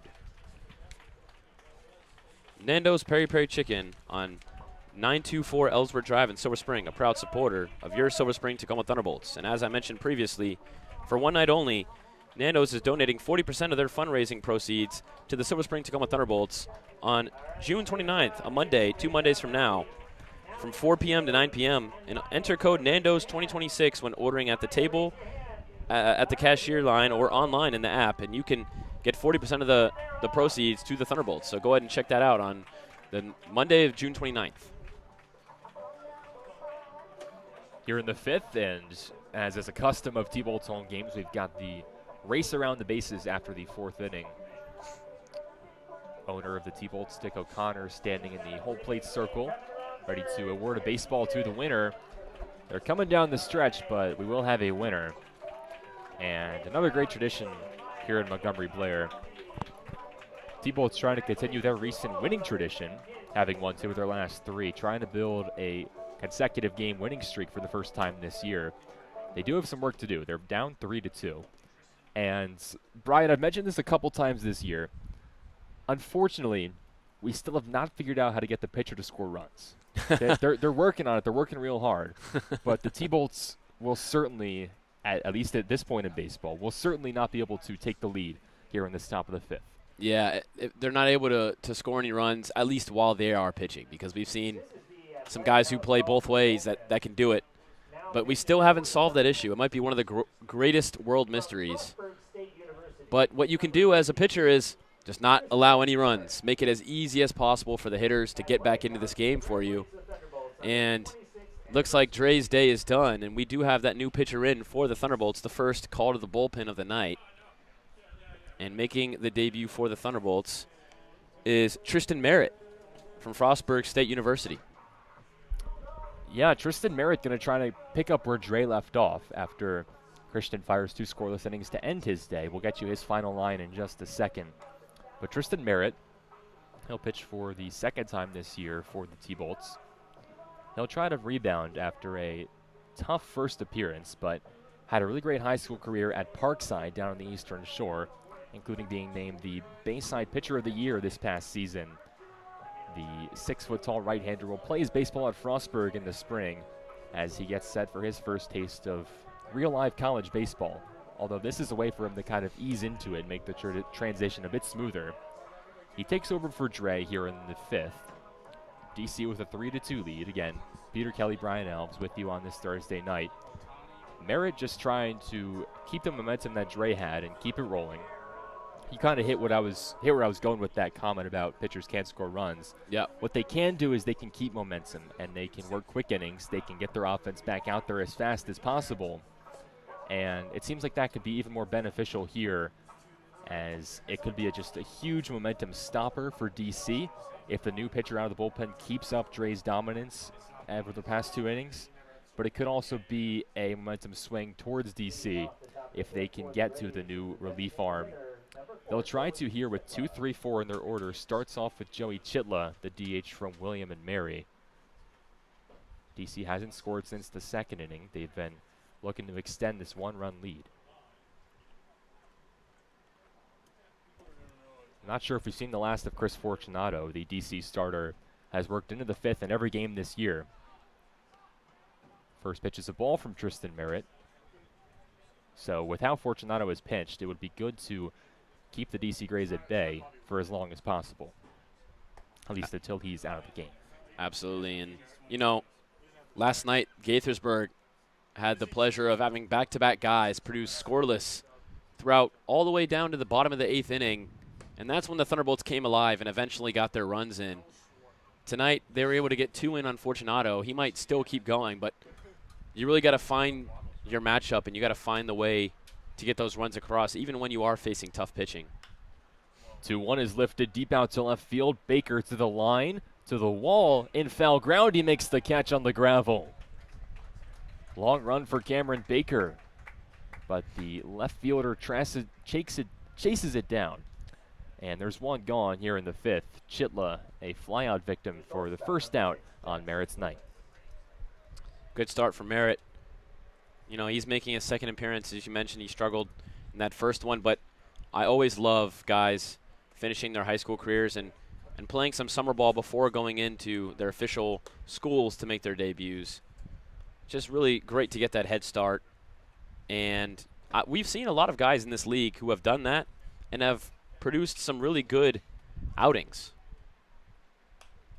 1-0 to Jackson Loomis is popped foul. Counts 1-1 against the shortstop from Denison University. Loomis 0 for 2 tonight, has a couple of groundouts, 1 to second, 1 to the short. 1 out, count 1-1. Bases are empty here in the top of the 5th. DC trying to extend their 1-run lead. Merritt misses outside with the fastball. It's a power fastball from Tristan Merritt, part of the reason why he was so successful at Parkside. It's a fastball that'll run in the upper 80s, maybe get up to 90 or 91. But he commands it well, and trying to figure out that command against college bats. It's lifted out towards right field by Loomis, but Puvel makes the grab a couple steps in from the warning track. 2 outs on some decently hard contact from DC, but Merritt induces enough launch angle on it to find the gloves of his outfielders. Yeah, and good defensive work by the outfielders, helping out the pitcher. And, you know, this may be something that you keep an eye on for home run potential for the Grays after these 2 first at-bats. But, you know, as of right now, not getting hurt by it. And efficiency, you love to see it. First pitch of the 4-hitter, Bradley, is a called strike. When these at-bats go by fast like that, you really, as a hitter, are excited. You're like, okay, our pitcher is putting in good work for us. It's time to reward him. Line drive, leaping grab at third from Jonah Acosta. How do you do? Oh, my goodness. Ending the top of the 5th in style. Little Miami Knights action from Acosta, getting all the way up to send the DC Grays down in order. Good inning from Tristan Merritt out of the pen. Keeps that momentum with the Thunderbolts. Halfway home here in DC, or against DC, I should say. Going to the bottom of the 5th, T-Bolts still chasing 1. United Therapeutics in Silver Spring develops pharmaceuticals and technologies that help patients in need of organ transplantation. United Therapeutics is guided by the principles of always striving to do the right thing and relentlessly pushing to always do better. As a result, the company was included among America's best companies by Forbes magazine. United Therapeutics in Silver Spring is a proud supporter of your Silver Spring Tacoma Thunderbolts. Parkway Deli.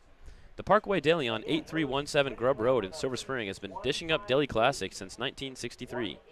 The Parkway Deli is a family business, and their family loves to bring great food and service to yours. The Parkway Deli is open 7 days a week, 8:30 a.m. to 9 p.m. Monday through Friday, and 8 a.m. to 9 p.m. Saturdays and Sundays.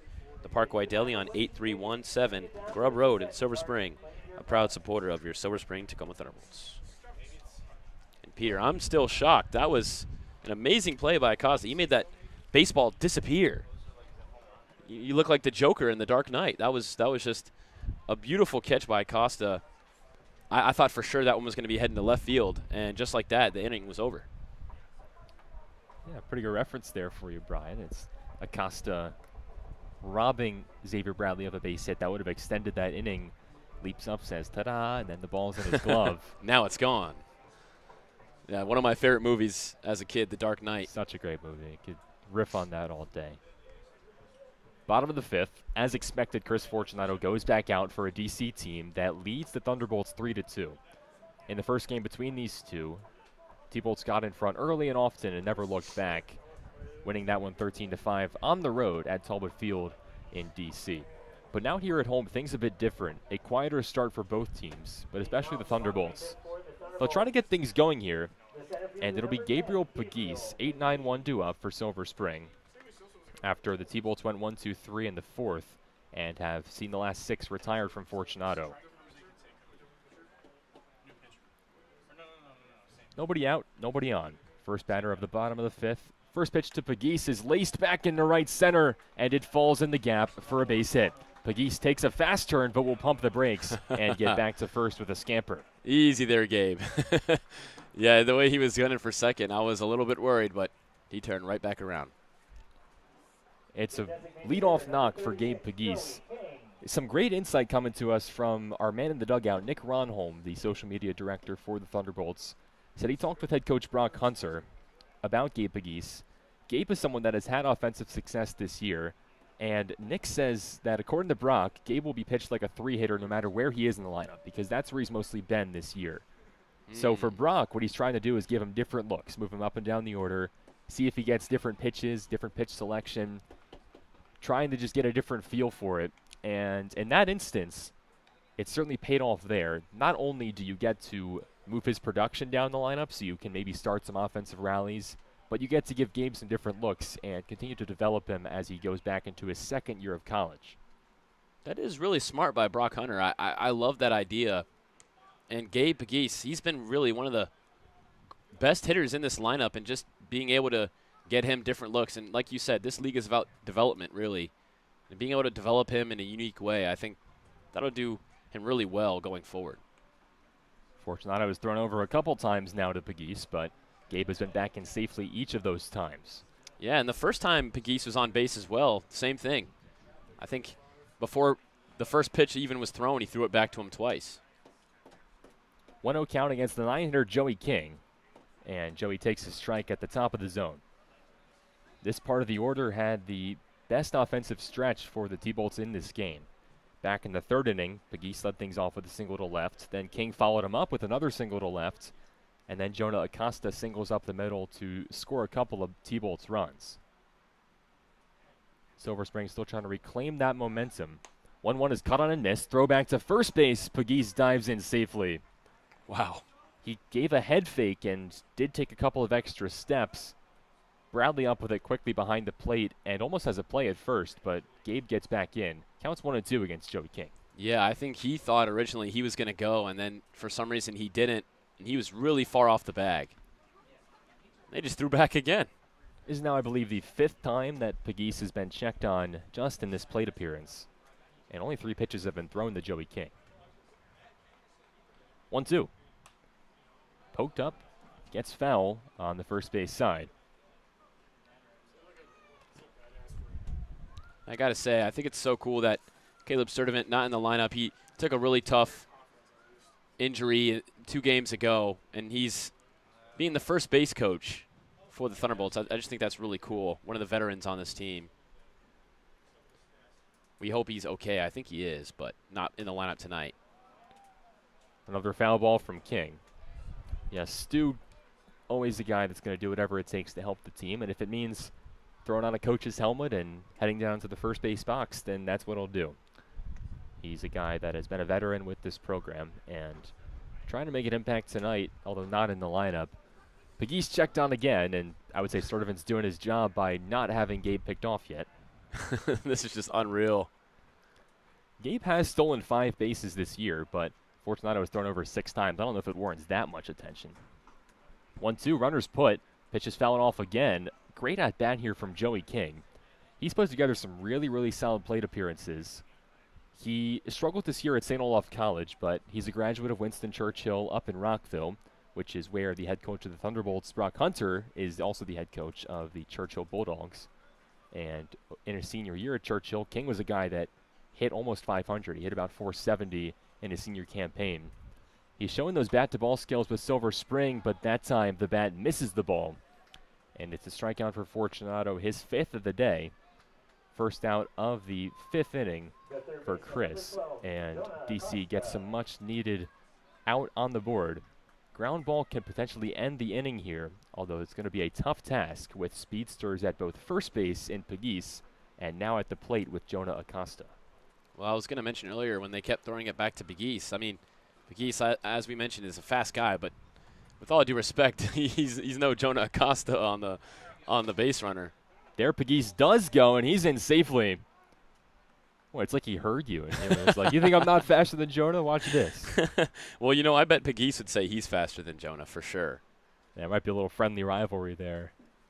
Gabe swipes his 7th base of the year, or 6th base of the year, I should say. Jonah Acosta stole a base earlier in this one to get to 7. So maybe Gabe tries to take one more to tie up the team lead. But he gets the second. A poor throw for Bradley gets Gabe in scoring position. Acosta's got a couple of knocks tonight. Takes a pitch outside. Counts 1-1. And Acosta, the only hitter that can really say that he's been getting to Fortunato after a really good start from him. He's 2 for 2 so far. 5 combined hits for Silver Spring tonight. 2 from Acosta, right back up the middle. Grounder to Fortunato is over to first for the out. Does push Gabe Pegues over to third base with 2 outs, though. And it's kind of a win-win or a lose-lose, however you want to think about it. But yeah. T-Bolt's pushed the runner over, but now with 2 outs, a sac fly doesn't really have the same impact that it would. And DC picking up the out there, they'll probably take that as the sac fly is wiped off the board. And Gibbs coming up, who's over 2 with a K. Yeah, that was an interesting defensive situation, too, as I'll get to after this pitch. First pitch to Gibbs is high. But, yeah, it seemed like Pegues was stuck in the middle of the base paths on second and third. They gave a little look to him, and they're like, no, we're just going to go to first base. But he was able to advance to third, but I feel like they could have had him in a rundown if they wanted to. But maybe we would have seen Joey King advance to second anyway. 1-0 pitch. Gibbs softly up the middle. Shortstop Loomis comes around on it. Sidearm over to first is in time. A play that Colin Gibbs can respect. It's a play that he's made a handful of times tonight. Loomis with some nice actions at short. Ends the inning with still no runs since the third for either team. 3-2 DC holding on by a thread through 5, heading to the 6th.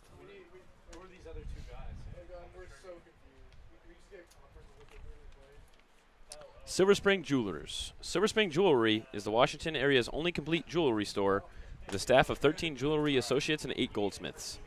Now in 3 locations in Takoma Park, White Oak, and Silver Spring. Family owned and operated since 1971, specializing in diamonds, custom engagement rings, repairs, engraving, and cash for gold. Go to Silver Spring Jewelry.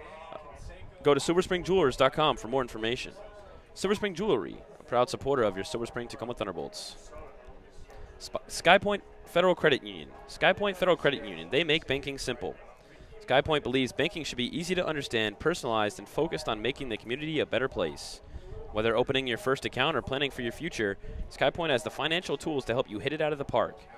SkyPoint Federal Credit Union. They make banking simple. Visit SkyPoint's branch in Silver Spring. More at skypointfcu.com. Federally insured by NCUA and an equal housing lender. Well, looking around the league so far tonight, we've had some interesting matchups. The Southern Maryland Senators, who walked off the Thunderbolts just 2 nights ago, has defeated the Bethesda Big Train at North Point High School in Waldorf, Maryland. big win for the Senators as they were able to take down the Big Train and remain on top of that North Division. And then moving on to the Aces and Giants in Criswell Automotive Field. The Aces up 3-1 on the Giants in the bottom of the 4th inning. Good matchup going on between two solid teams in this league. The Aces, the Thunderbolts beat 20-0 3 nights ago. And then the Giants, the Thunderbolts saw last night in a win that they had on a walk-off walk. And then finally the Olney Crop Dusters up 3-0 against the Metro South County Braves in the top of the 5th at South County High School. Of course, tonight we've got the DC Grays playing the Thunderbolts in a 3-2 matchup, where the DC Grays looking to make their next appearance in the top of this 6th inning. Thanks for the update, Brian. Out-of-town scoreboard for you there. Through 5 innings, it's 3-2 DC. Tristan Merritt goes back out for his 2nd inning. First pitch is a ball to Jackson Stallworth. Merritt worked around a lot of hard contact in the 5th.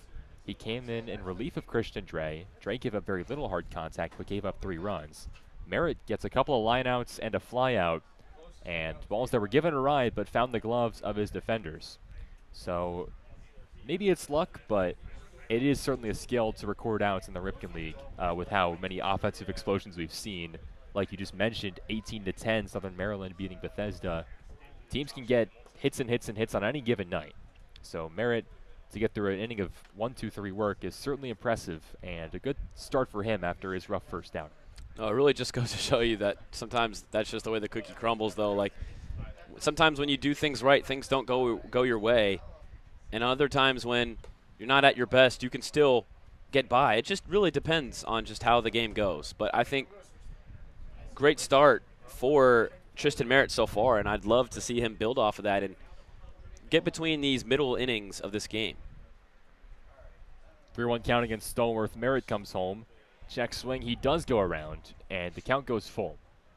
I mean, last night we saw great pitching from the Thunderbolts, and they only had to rely on 3 arms.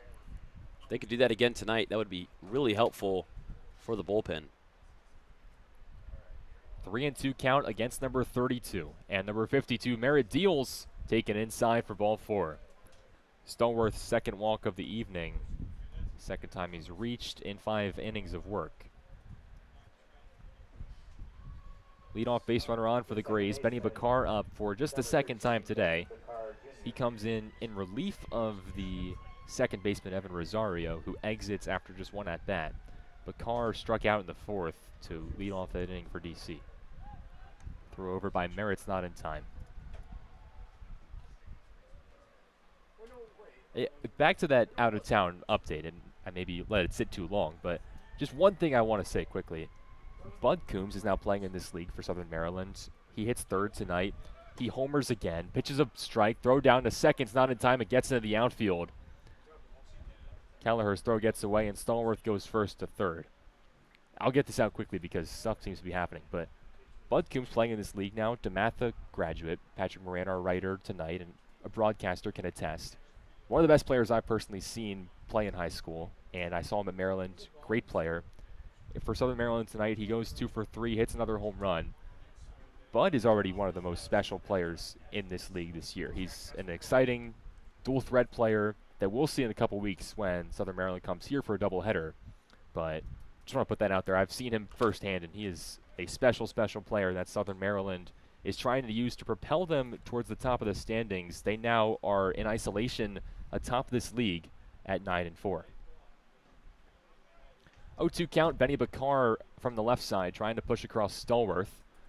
Nobody out, so the infield comes in. Merritt deals. Hits softly out towards right field. Puval charging in, makes the grab on the run. Stallworth tags, throw to the plate. It's a good one, but it takes a low hop and through the legs of Kelleher to make it 4-2 DC. You know what? That was probably the best throw you could have had. And then it just, I think it skipped right in between Kelleher's legs. I think that might have even been on time to get him out. And that would have probably been one of the plays of the year if they were able to get that out at the plate. Man, I'm very impressed with that throw from Griffin Puval. Definitely would have been one of the plays of the season for the Thunderbolts. But regardless, good base running from the Grays. It's now 4-2. DC doubles their lead off the sac fly from Bakar. 1 out, nobody on.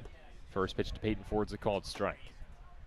Boy, I'm surprised Stallworth even tagged there. It was hit very shallow, and once Puval got to it, I knew he had a chance at the plate. Stallworth tests him anyway. Unfortunately, I don't want to put the blame on Kelleher. I mean, it's a ball he could have knocked down, certainly, but it's the second or third time tonight we've seen this field take some really tough hops. And that one in particular stays down. It just rolls in the dirt. It doesn't take the hop that Kelleher wants. If that bounces up, he's out at the plate. Another unfortunate bad break, we'll say, for the T-Bolts that gives DC their 4th run. Gutsy play for the Grays does pay off. 1-2 count, 1 out. Pitch from Merritt is cut on and missed. First strikeout of Tristan Merritt's day. 2 gone in the 6th.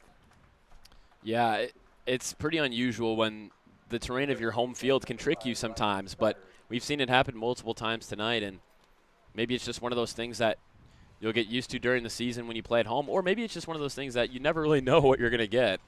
I think maybe the more the latter there, but interesting situation. First pitch to Ryan Stoddard's a called strike. Stoddard singled in the 4th, walked in the 2nd.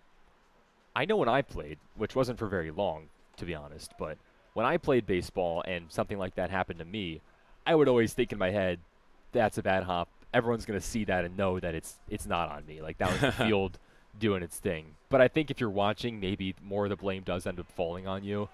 So I don't know. I didn't get to a very high level, as you can tell, which is why I'm in the booth and not on the field. But I think it is something to think about. It's just a mental thing that may wear you down a little bit. 1-2 pitch, rides inside and hits Stoddard. Merritt's going to want to have that one back. Fastball that just gets away from Tristan Merritt. Stoddard's aboard for the 3rd time tonight.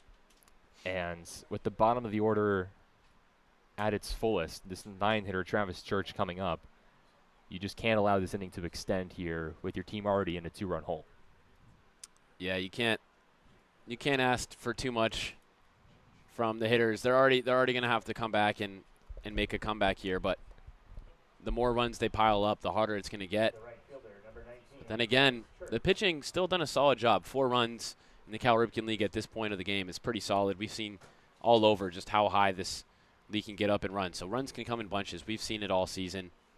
But first, you got to get the outs before the hitters can get to hitting. 1-0 from Merritt, fastball high. 4 runs surrendered by T-Bolt pitching tonight. Only 1 of them earned. That run in this inning not earned because of the throwing error on the steal from the catcher Kelleher. This has been a big struggle for the T-Bolts this year, and it has continued tonight. On the year, Silver Spring has an 8.39 ERA coming into this one as this wild pitch gets away from Kelleher, pushes Stoddard to second. Silver Spring coming in with an 8.39 ERA. That's second worst in the Ripken League. Coming in having surrendered 121 runs, but only 83 of them are earned. That's the biggest discrepancy in the league. Wow. And it's in part thanks to Silver Spring's league-leading 32 errors. They've already committed 4 tonight. That number has not increased at the rate which we thought it would. They've had a lot of great games strung together, as there's a 4-pitch walk to Church. But tonight has just been another struggle. Some of them tough with the field and the hard contact, I get it. But some of them are a little bit preventable. And again, it just gives you hope for the future as we get further into this season. These are things that will clean themselves up. But it does impact the game, obviously. It makes Merritt throw more pitches in this inning. It makes Dre give up a couple of runs that he probably shouldn't have. And for the moment, as T-Bolt's still trying to find their offensive resurgence that they had from the Monday game, they find themselves down 2, and they've only allowed 1 earned run on the day. Yeah, and most importantly, where it affects is the wins and losses mark.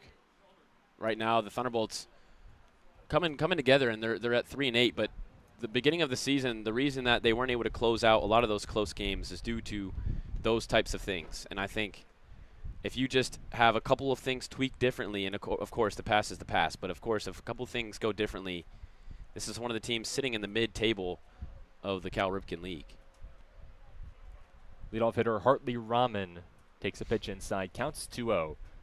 With the hit by pitch to Stoddard, Tristan Merritt has now thrown 7 straight pitches that have missed the strike zone.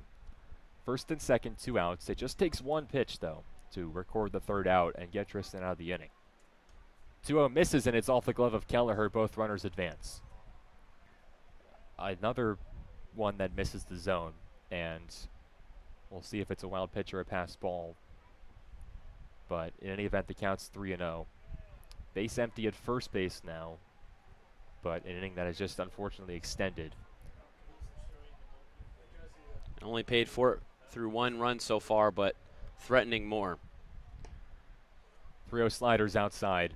There were 2 outs and nobody on, and now there are still 2 outs, but the bases are loaded.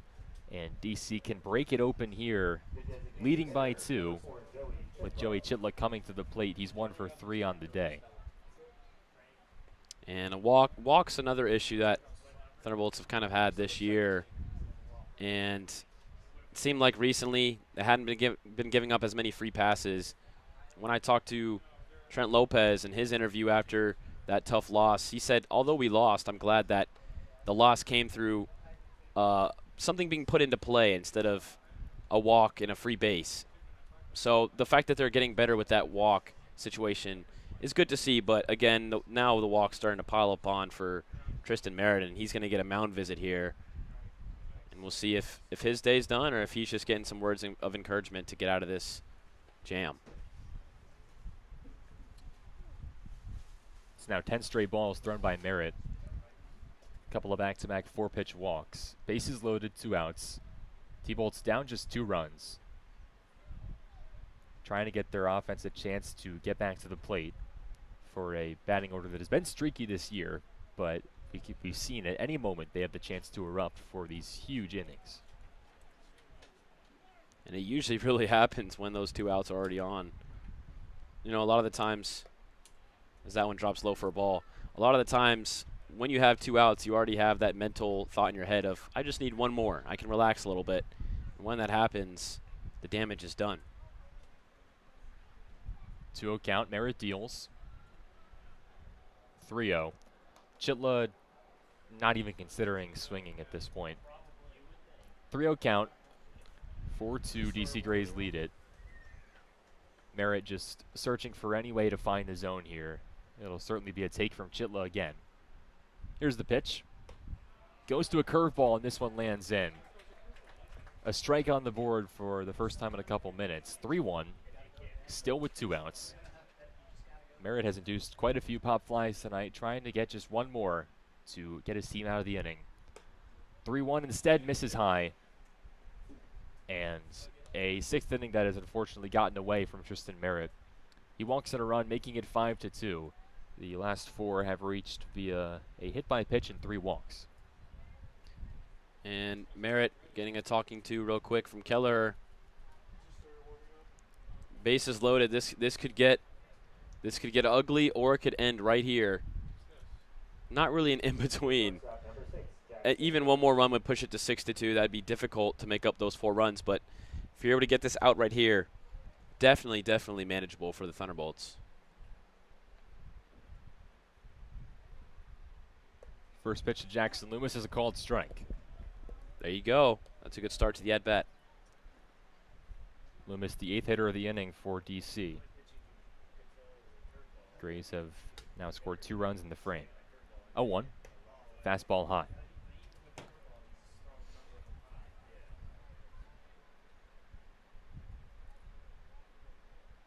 Base is still juiced with 2 outs. 5-2 DC leads. Top of the 6th here at Blair. Foul tip into the glove from Loomis, and Merritt a strike away. A strike away to potentially save the day. You gotta try to save this ball game. 5-2. It's still within your grasp, but can't let this one get past 2 more runs. 1-2 is lifted foul on the right side. And for the Thunderbolts, we've mentioned it all year. They've been waiting to find those 2 back-to-back wins on the season. And coming against the DC Grays, who share a similar record to them and a similar season that they've started to, it'd be great to get it here. They faced so many tough teams recently. This would be a great opportunity. 1-2 misses inside. Count evens at 2 balls and 2 strikes. Bases loaded for DC. Jackson Loomis, the 3 hitter at the plate. He's 0 for 3 with a couple of ground outs and a fly out. 2-2 pitch. On the ground, right side. To second, Prell up with it. Over to first base in time for the third out. Tristan Merritt works around a lot of traffic. Does surrender 2 runs, but as far as we're concerned, that's a big win for Merritt to get out of that inning without any more damage. Tristan does a nice job to escape. T-Bolts now need 3 to tie, 4 to take the lead, with just 12 outs remaining here at Blair. Ben Norkin Architecture. Ben Norkin of Ben Norkin Architecture at 7204 Trescott Avenue in Takoma Park, Maryland, helps people turn their dreams into their new forever home. Whether it's a renovation, addition, or a new home, Ben will assist you in picking colors and finishes. He'll explain building codes, zoning requirements, and materials that stress energy efficiency. Ben Norkin of Ben Norkin Architecture at 7204 Trescott Ave in Takoma Park, Maryland, a proud supporter of your Silver Spring Tacoma Thunderbolts. AFI Silver Theater. The AFI Silver Theater and Cultural Center in downtown Silver Spring presents the best in American and world cinema. They show classic American mysteries from the black and white era, as well as the most modern digital content from around the world. The AFI Silver Theater also features filmmaker interviews, panel discussions, musical performances, and more. The AFI Silver Theater at 8633 Colesville Road in Silver Spring is a proud supporter of your Silver Spring Tacoma Thunderbolts. Bottom of the 6th here at Blair. For the second time this season, Fortunato goes into the 6th inning. In his 3rd start of the season, Chris Fortunato has certainly proved that he is someone that can give the DC Grays some length. Last time he went into the 6th inning was his first start of the year against Metro South County on June 4th. He went 5 1/3, surrendered 13 hits, gave up 5 earned runs, only struck out 2. Fortunato has cleaned things up much more tonight. He's working on his best outing of the season. Has only given up 5 hits, leading to 2 runs. He'll face off against the 3-4-5 in the Thunderbolts order. Cameron Baker, Mason Kelleher, then Griffin Puval. A lineup, or a part of the lineup that is very dangerous. The whole lineup really can be dangerous at any given time, but they can also be stagnant at any given time. Brian, as we get further into this game, a couple of guys coming up that are still looking for their first hits of the day. How do the T-Bolts kind of stay locked in here, despite the runs that we just saw them surrender, and to try to work their way back into this one? Well, I think it comes down to being unselfish and playing team baseball. See as many pitches as you can. You got Fortunato almost 70 pitches deep, playing in the 6th inning. Eventually that arm is going to get tired. You got to wait patiently, wait for him to come to you. And then just once you get on base, you got to come up as your team and advance him in any way you can, whether it's even bunting to get a man into scoring position. You got to play unselfish and try to chip back into this lead. First pitch was a strike to Baker. Next pitch is also one. Like you mentioned, Fortunato now in the 70s on his pitch count. That one, number 71. He has struck out 5 on his day. Although the number I'm looking at, he has not walked any. And he's going to advantage against Cam Baker, who's 0 for 2. I mean, how much juice does this guy have left? 0-2. Fly ball to center. Right at Peyton Ford. Takes a couple of lazy steps in, but gloves it in straightaway center.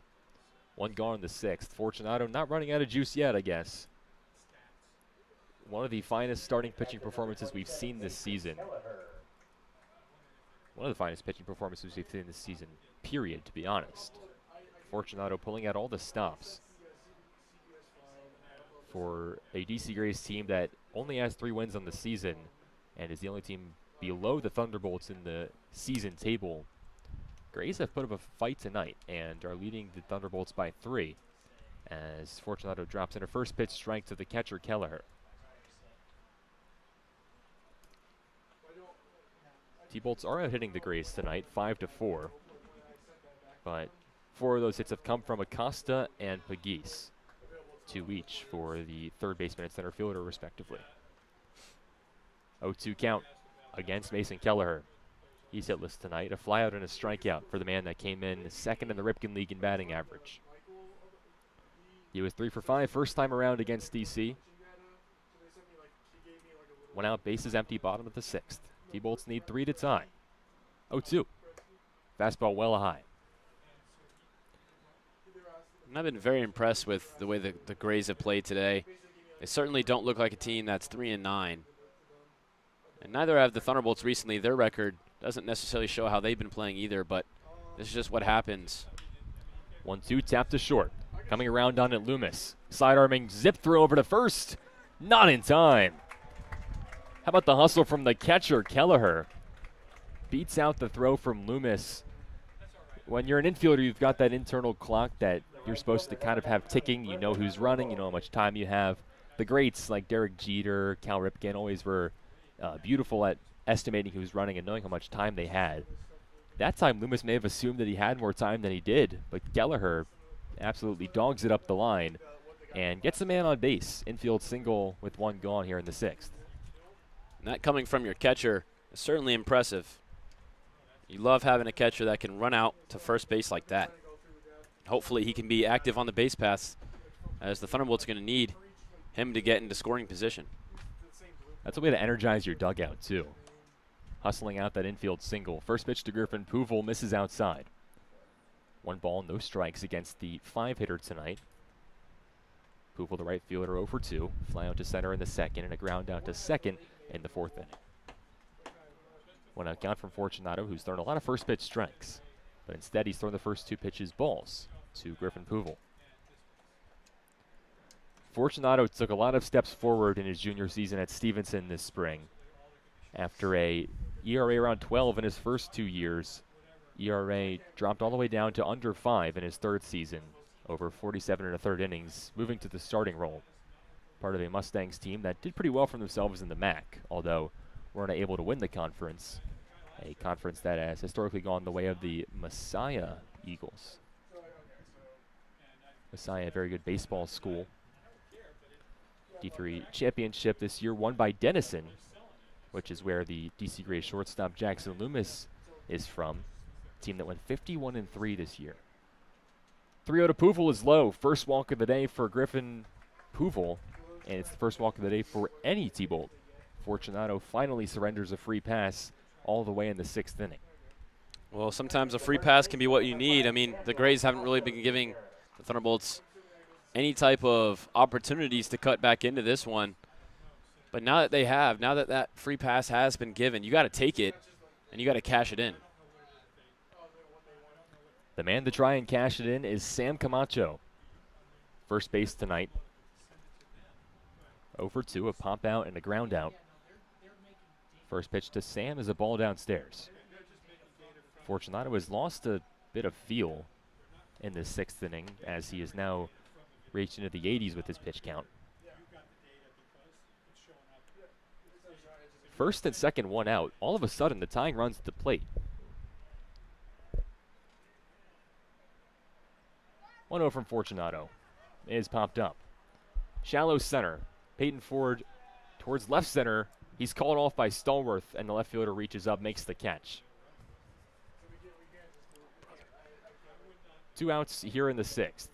First and second, Aiden Prell will come up. He has struck out twice today.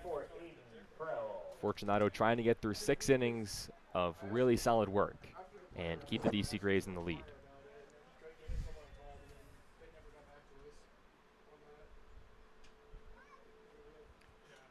Count empty, 2 outs. Prell, the 7-hitter, trying to get Pegues up, who is on deck, and 2 for 2. First pitch, called strike. Right down Broadway on the off speed.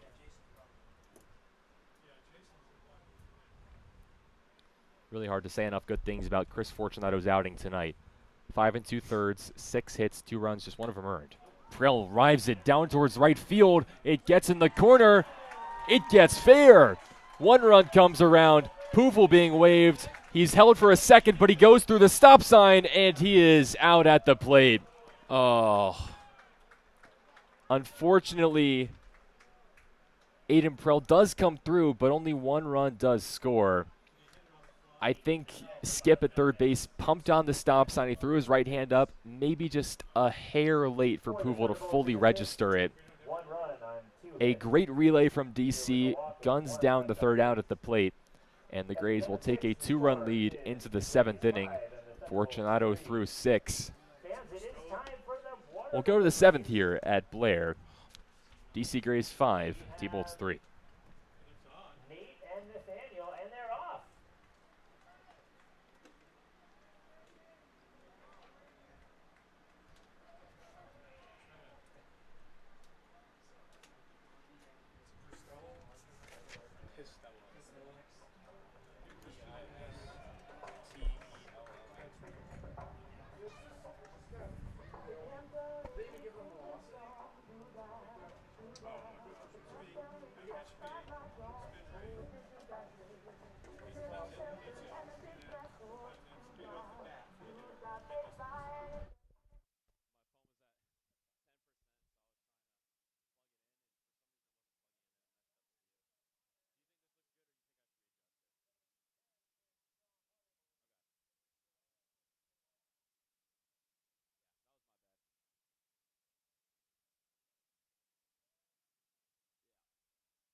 Spring community for over 60 years. We hear you in Carnegie Hall. So is there a takeout for ballgame number?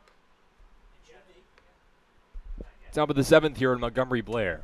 New pitcher in for the T-Bolts. It's Franco Pastella from Oberlin College up in Ohio, I believe, in a renowned conservatory. You ever seen a movie like Whiplash, where there's a jazz conservatory led by J.K. Simmons and Great movie. Miles Teller, both putting on elite acting performances? A movie that you got to be mentally prepared to watch. 'Cause Yeah. You might think it's just about drumming when you first turn it on, but man, it messes with your brain a little bit. And Simmons just a really raw performance. Second movie we've talked about on the broadcast. I got a little bit deeper with that Whiplash reference than I wanted to. But anyways, Pastella coming in, trying to bang out some outs here in the 7th. Headbang, bang, I don't know. Nice. That wasn't too great, but trying to make that sound more natural. Pastella comes in, left-hander from Oberlin, has appeared a couple of times this year for the T-Bolts. Most recently on Sunday against the Big Train. And Pastella, not a big guy, 5'11" left-hander from Pittsburgh originally. He will face off against 4-5-6 in the DC order. First pitch of the catcher, Xavier Bradley, is a fastball outside. Pastella comes in with an ERA nearing 20. He's through 3 1/3 innings of work on the year, although his last outing was his best one against the Big Train. Fouled off by Bradley, counts 1-1. Well, he's going to need to pitch as great as he can if the Thunderbolts want to stay in this one. They were able to get that one run back after the Grays put up 2 to top the inning. Unfortunate they weren't able to come away with more, but at least they were able to trickle in some, but still down 2 runs. Called strike 2. 1 ball and 2 strikes against Xavier Bradley. But, I mean, even last night, the Thunderbolts were down 2 runs for a long period of time and got 3 to win that one. So they'll have plenty of opportunities. 1-2. Fastball just high. Just the last thing I'll say about the inning-ending play last inning. Big shout-out to Aiden Prell. I think it got lost up in the out that ended the inning, but that was a great Prell hit. gets out of that streak. He was 0 for his last 13 coming into that at-bat, but he gets his first hit since all the way back against DC on June 5th, and he is able to get that run across, making it 5-3, and hopefully it can give him some juju back, as he's a really good bat. That would be a big addition to this order. 3-2 pitches, a ball inside, and Pastella walks the first Gray that he sees. Bradley's aboard as the leadoff base runner here in the 7th. No, I'm glad you highlighted that hit from Aiden Prell because, like you said, it got quickly drowned out by the idea of the inning ending so suddenly off a great play. But that one was really smacked into right field, right down the line. It was such a difficult play to deal with. I can understand why they tried to advance Griffin Poole to home. It just was a great relay by the Grays. Here's Jackson Stallworth. First pitch from Pastella is a called strike. Stallworth putting together a really solid season, hitting .276. He has hit 3 doubles and 1 homer. That homer came on June 5th against these T-Bolts. Came in the 9th inning of a 13-5 game, but a homer nonetheless, which are not too common here in the Ripken League. 1-1 count. Stallworth hitting from the left side in a lefty-lefty matchup. Pastella trying to keep the leadoff base runner at bay. He comes home on a 1-1. It's fouled off. Tonight, Stallworth has a couple of walks and a ground out to the pitcher. Quickly, we can close the book on Tristan Merritt. 2 innings in relief. Did not give up a hit, but did give up 2 earned runs, walking 4 along his journey. Gave up some hard contact and struggled with the zone at times, but overall a much better second outing for Tristan Merritt. After his first outing against Bethesda, he went just 1/3 of an inning, giving up 6 earned runs. So a great rebound for Merritt. Looking forward to the next time he can come out and hopefully take even more steps forward. 2-2 count, nobody out. Rides inside, almost hits Stallworth. Count goes full. We can also close the book on Christian Dre, which I don't think I ever did. 4 innings as the starter, 4 hits, 3 runs, just 1 of them earned, and 2 walks against 4 strikeouts for Dre. Not his best outing of the season, but a really good outing to keep his team in it. Stallworth swings through a fastball, and Pastella records the K. 1 gone here in the 7th. There you go, Pastella. I mean, from the previous pitch of almost getting the guy to striking him out swinging, that's a great bounce-back pitch. And I wonder if he would have walked him there, that would have been a completely different inning. And now with an out down, a man on first base, you have the possibility to potentially get 2 here. First pitch is a ball high to Benny Bakar. 1-out count from Pastella. 6th strikeout today for DC Gray's hitting, averaging about 10.5 per game.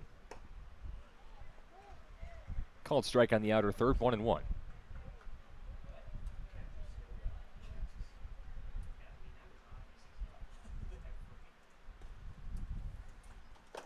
One is a fastball high and out. I've noticed here in this game, Pastella comes in for the first time this season, at least by my recollection. He opts for the long pants. Pastella has gone with the stirrups through his first 3 appearances. Bakar sends it in the left center gap, and it bounces and falls. Bradley to second, first and second, as the Southern Tiger, Benny Bakar, advances his teammate. 2 on, 1 out. Double play ball, the ideal outcome here for Pastella. Peyton Ford coming off, the center fielder, 0 for 3 today with a couple of strikeouts. I think Southern's the Jaguars, actually. I think I said Southern Tigers, but we'll call it the Jaguars. I believe the only team in Division I that are called the Jaguars, although made a mistake the first time, probably making a mistake with that time as well. Ball inside to Ford, 1-0 count. Well, I don't think I'll be able to fact check you on that one. I can't think of any. It's all right. You know, I'm not going to look it up because I want to pretend like I'm right, even though I'm probably wrong. 1-1 count off of the called strike from Pastella.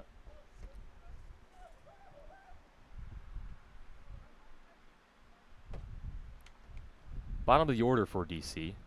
This is the 7th-hitter Ford, although this is a part of the order that's been very effective so far for the DC Grays. Tonight, Ford 0 for 3, but Ryan Stoddard, who's due up next, has reached 3 times, including a single. And the 9th-hitter Travis Church has also reached 3 times.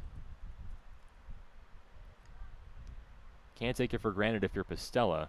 2-1 breaker catches the zone, and Peyton Ford and the DC Grays coaching staff are a little flummoxed after that one. Although there have been a couple of calls, I would say both ways, that have kind of confused the coaching staffs of either team. I would agree. 2-2 is cut on and missed. Big. Second out of the inning, second strikeout of the inning for Franco Pastella. 2 gone, force out at any bag. And that's a big time strikeout. Much needed for the Thunderbolts. Just 2 runs away, and you want to keep it that way. That swing and a miss means that any out gets you out. There's another wave and a miss from Ryan Stoddard, the first baseman who hits 8th. Peyton Ford tonight 0 for 4 with 3 strikeouts. Maybe long pants Bustella is what he was looking for. 0-1, it's cranked out towards left center and in the gap. It's going to bring home at least 1 run. Bradley around third and scoring. And Benny Bakar holds at third. Stoddard into second, reaches for the 4th time tonight. Second hit for him. And puts second and third on.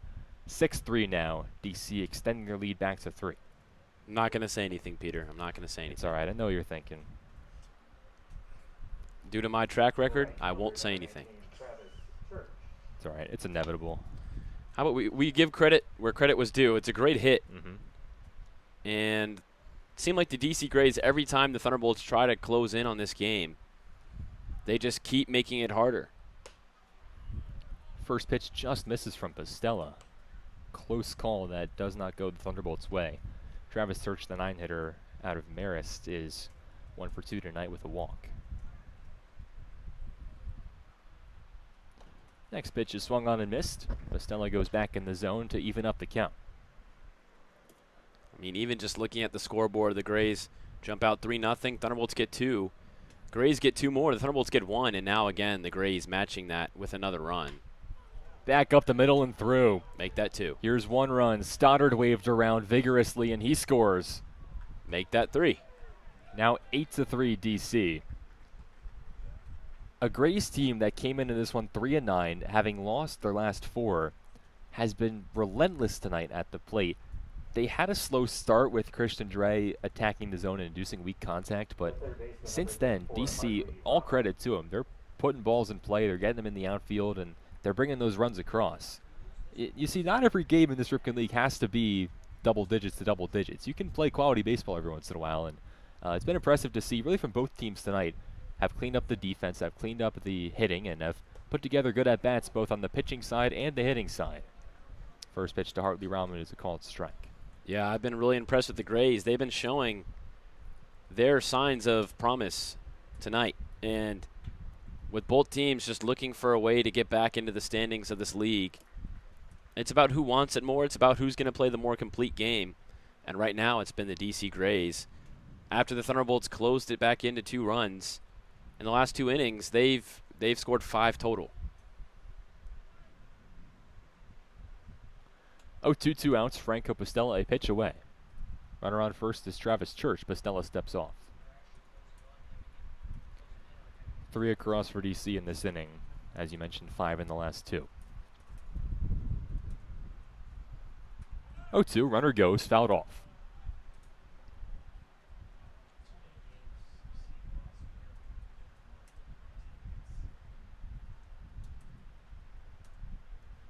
Recently, it's been a rough go of it for DC. They played Alexandria close last night, lost just 10-8. But the previous 3 games were rough, only scoring 2 runs over those 3 combined games. 0-2 is outside. They lost to Bethesda 10-0 on Tuesday. Lost to Gaithersburg in 7 innings, 13-1 on Monday. And on Friday the 12th, they lost 5-1 at Olney. Trying to pick up their 4th win of the season. 1-2 is a half swing and a miss. Franco Bustella strikes out the side here in the 7th. But DC does find green grass in the outfield on a couple of well-placed base knocks. It's now 8-3. Grays with some breathing room here going to the bottom of the 7th. Koa. Koa Sports in Gaithersburg, Maryland is committed to shaping kids' lives through sports. Koa Sports aims to develop each child to their full potential as an athlete and as a person. They also help your student-athlete in the classroom, on the playing field, and anywhere in between. Learn more about Koa Sports at koasports.org. Koa Sports is a proud supporter of your Silver Spring Tacoma Thunderbolts. Parkview Capital. Parkview Capital believes your financial strategy should reflect more than numbers. It should reflect you. As a trusted investment advisory firm, Parkview Capital partners with individuals and families to build and protect wealth. Parkview Capital personalizes strategies rooted in your values and long-term goals. Whether you're growing your portfolio or preserving a legacy, Parkview Capital crafts a clear, customized path to your financial future, one that evolves with you. Parkview Capital, a proud supporter of the Silver Spring Tacoma Thunderbolts. Well, this is interesting here, Brian. 7th inning, bottom of the 7th, and Chris Fortunato back on the hill for the DC Grays. Make no mistake, he's been great tonight. 6 innings, just 2 earned runs, 5 strikeouts against just 1 walk, and 84 pitches for the senior out of Stevenson University. But 8-9-1 due up for the T-Bolts, and you say, okay, whatever, that's not the heart of the order exactly, but 8-9-1 tonight, and really on the season have been filled with some fearsome hitters. It's Gabe Pegues, then Joey King, then Jonah Acosta. Those 3 hitters have have 5 of the 7 T-Bolts hits tonight. I almost said all, but T-Bolts got 2 hits in the last inning. Dangerous part of the order, and it will be the 4th time through once we hit Jonah Acosta. Do you agree with the DC Rays leaving Fortunato in here? I want to hear your thoughts, Brian. Well, in order to give you that, I have to think about the reasoning of why they would do this. I wonder what the bullpen looks like for the DC Grays tonight. Maybe they're not as deep as they want to be, and Fortunato, who's pitching well, might have to give them all he can, but this might be something that the Thunderbolts can jump on.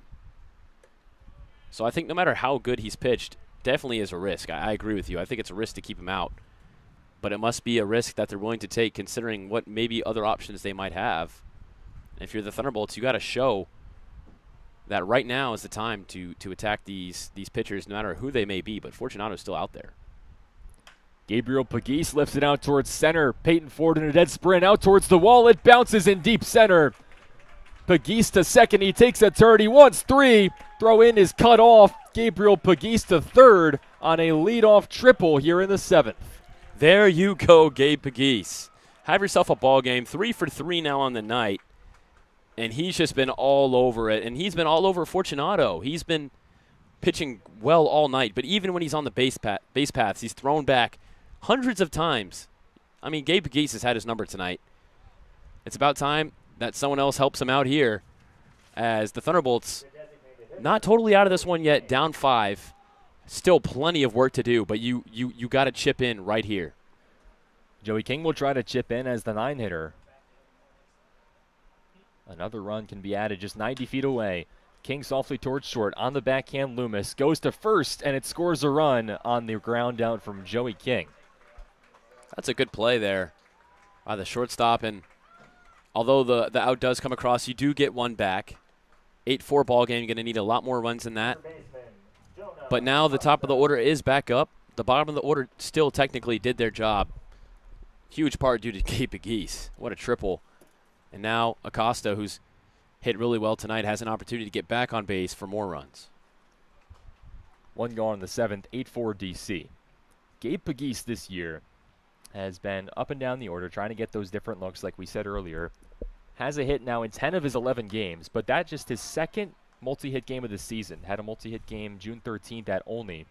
But tonight his first 3-hit game of the season, just his first triple of the season, his 5th extra base hit. His average coming in only .238, but he has a hit in every game except one. He's been such a mainstay in this order, and here tonight has been one of the few Thunderbolts to really solve Chris Fortunato. 100%. Really just impressed with how he's put it all together. I mean, he's, like you said, one of the staples in this lineup.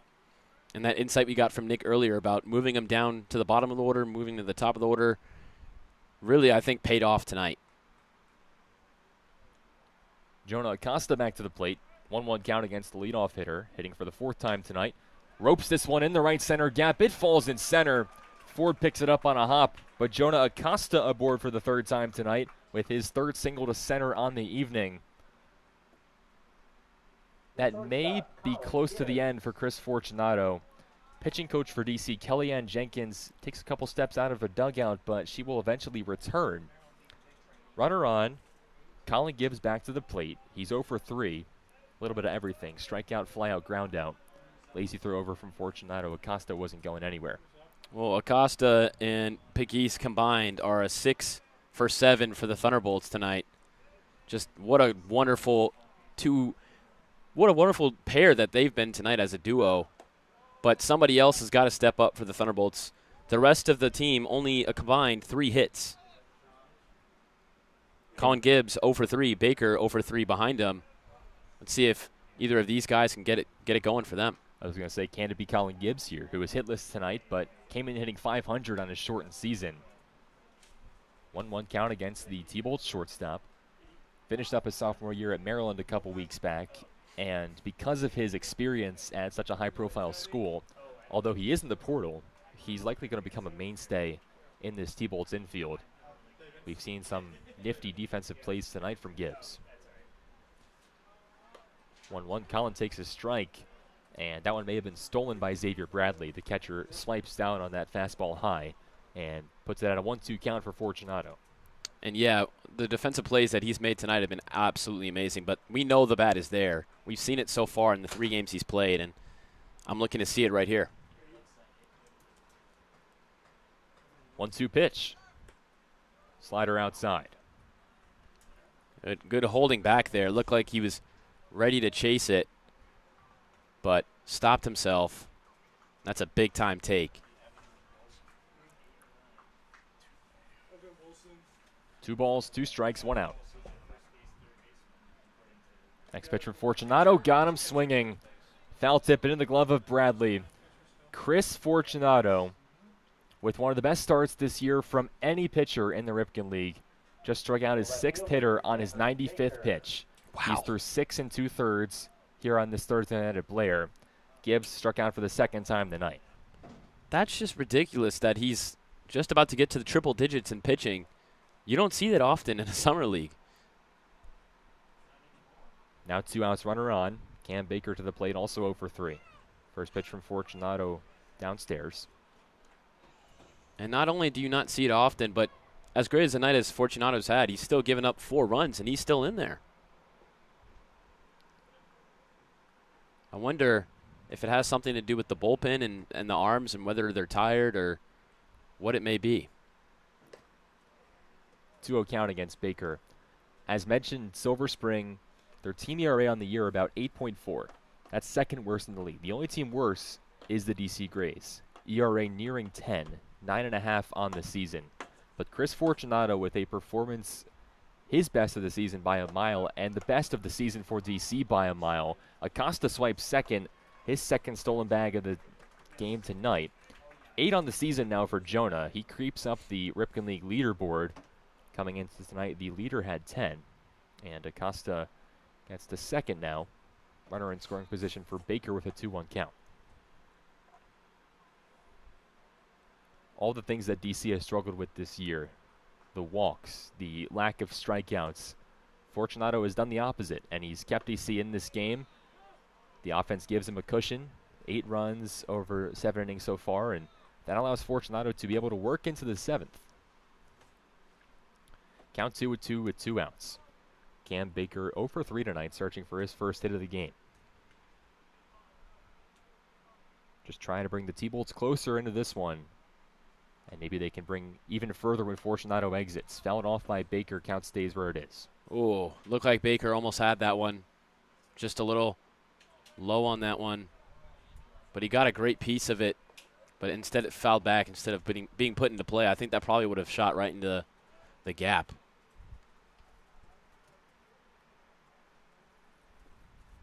Here's pitch number 101 from Chris Fortunato with 2 outs in the bottom of the 7th. Got him swinging. 7 strikeouts for Fortunato. 7 innings in the books for the senior from Stevenson. One of the best pitch performances on the season period in the Ripken League. Through 7, DC doubling up the T-Bolts 8-4 and trying to extend this lead as we head to the 8th. Finn Family Group. Dan Metcalf has long been a supporter of the Silver Spring Tacoma Thunderbolts. Now he's at a new location, the Finn Family Group of Perennial Real Estate. If you want to find that perfect home in the perfect community, the Finn Family Group is for you. The Finn Family Group believes in community, and they bring that sense of community when working with clients to find homes in the Silver Spring Tacoma Park area. Call them today at 301-450-6999. The Finn Family Group, a proud supporter of the Silver Spring Tacoma Thunderbolts. Athletic House. Athletic House on 18952 Bonanza Way in Gaithersburg is a promotional product distributor making mugs, pens, and t-shirts for advertisers. The Athletic House can supply your company with every possible promotional product from 3,000 suppliers.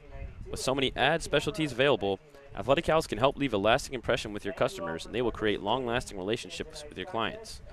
Athletic House, a proud supporter of the Silver Spring Tacoma Thunderbolts. Top of the 8th due up here at Montgomery Blair High School. 9:25 p.m. in Montgomery County. on Thursday, June 18th. Back-to-back games that have been moving pretty speedily for the Thunderbolts. As it stands, DC in position for their 4th win of the season. They would advance to 4-9. T-Bolt's in danger of dropping to 3-9, which would put them in sole possession of last place in both the North Division and the Ripken League in general. New pitcher in for the Thunderbolts, Josh Erd, a big clubhouse guy, a big glue guy, and sporting the new look, has completely buzzed his hair. He now takes the mound in relief of Franco Pastella, who went 1 inning through 31 pitches, gave up 3 earned runs, but did strike out 3. Erd takes over out of East Stroudsburg University, someone that has thrown a decent amount like Pastella this season. Erd has also been trying to just figure out some things. 3 appearances, 2 2/3 innings on the season. Has given up 13 earned runs, but has struck out 7. So 2 2/3, that's 8 outs. 7 of them have been strikeouts. You see where this is going with Josh Erd. It's got power stuff, hits the zone. The question is, can he keep the command? I'm excited to see how he faces against the Grays. I mean, 4-run game. You already got to come back for the Thunderbolts. Take the pressure off and just do your thing. And I will clarify one thing for you, Peter. He didn't buzz his hair. He is basically bald. I think what I got was a buzz cut. What he got was a military bald cut. Yeah, Erd's sporting the new look. Thanks for clarifying there. Although our camera has been new and improved, I guess, it's still not got that capability to zoom all the way on the do of Josh Erd. Yeah, you can't look underneath his hat. But I've seen what that underneath of the hat looks like the last couple days, and it is very bald. Count 3-0 against the first hitter Erd faces in Joey Chitla. 2-3-4 up for the Grays. Chitla, Loomis, and Bradley. Joey, in particular, 1 for 3 tonight with a walk. Only hit being an infield single. 3-0 pitch. Misses high and in. And the 2-hitter Chitla has a leadoff walk in the 8th.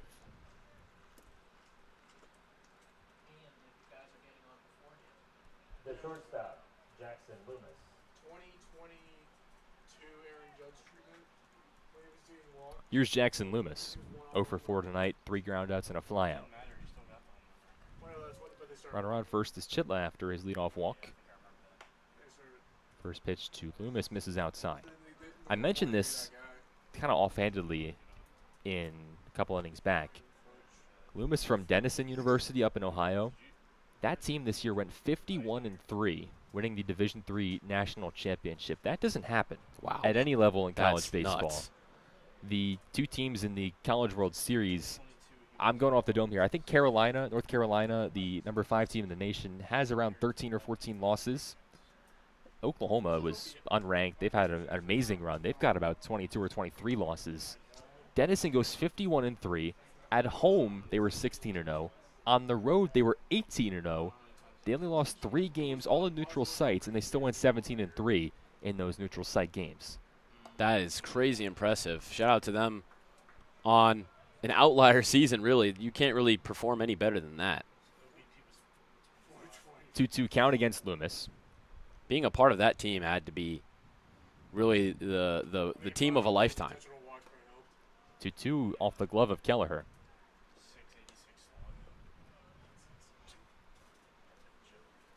I mean, actually going into the postseason, Denison was 45-1 going into the postseason. They lost 1 time on the year. Loomis fouls it off and loses the bat. My goodness, hopefully the cleanup hitter was able to get out of the way there. Xavier Bradley does evade the bat. This is ridiculous numbers for Jackson Loomis and his Denison team. They only lost 3 games on the year. 2 of those came in the playoffs. They lost to East Texas Baptist in the opening game of the World Series and lost in the championship series to Endicott in Game 2. Called strike 3 against Jackson Loomis. First out gone in the 8th for Josh Erd. Loomis doesn't like the call. He flicks off his helmet, but has to deal with it and goes back to his dugout. Boy, the umpire behind home plate, Adam Trader, not making a lot of friends tonight. Yeah. No, I mean, I love the way he's been calling the strike 3s as well. He has a specific maneuver he does when he does it. And it builds anticipation. I love it. Ball 1 to Bradley, the catcher out of Southern University, who is 0-for-3 with a walk tonight. That was a good block by Kelleher. Almost saw another pitch go by.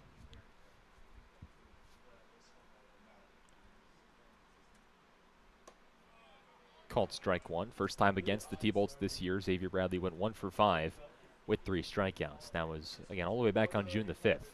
A game that the T-Bolts won 13-5 for their first win of the season. 1-1. Just got a piece. 1 ball, 2 strikes. Boy, back to this Dennison thing. I won't stick too long on it because Loomis isn't batting anymore. Can you imagine being Jackson Loomis coming from a 51-win Dennison team that won a national championship and then slotting in with the DC Grays, who have struggled a bit this year, are 3-9 coming into this game? It's a complete, got to be a culture shock. It's a complete difference. Called strike 3 again. Another one that Xavier Bradley isn't a fan of, but Josh Hurd gets back-to-back strikeouts looking, and you get to see that motion again, Brian. He throws his hand up, goes, and then he sends the DC Grays down. Adam Trader, it's like, you guys are seeing this, but I just love that strike 3 motion. He's having fun with it. 6 combined strikeouts looking tonight, 5 of them for DC. That's a big number. Don't normally see that many looking strikeouts, but they have been prevalent tonight. 1-0 count against the 5-hitter Stallworth. Runner on first is Chitla. Erd trying to strand him, has collected back-to-back Ks and gets a big swing and a miss from Stallworth.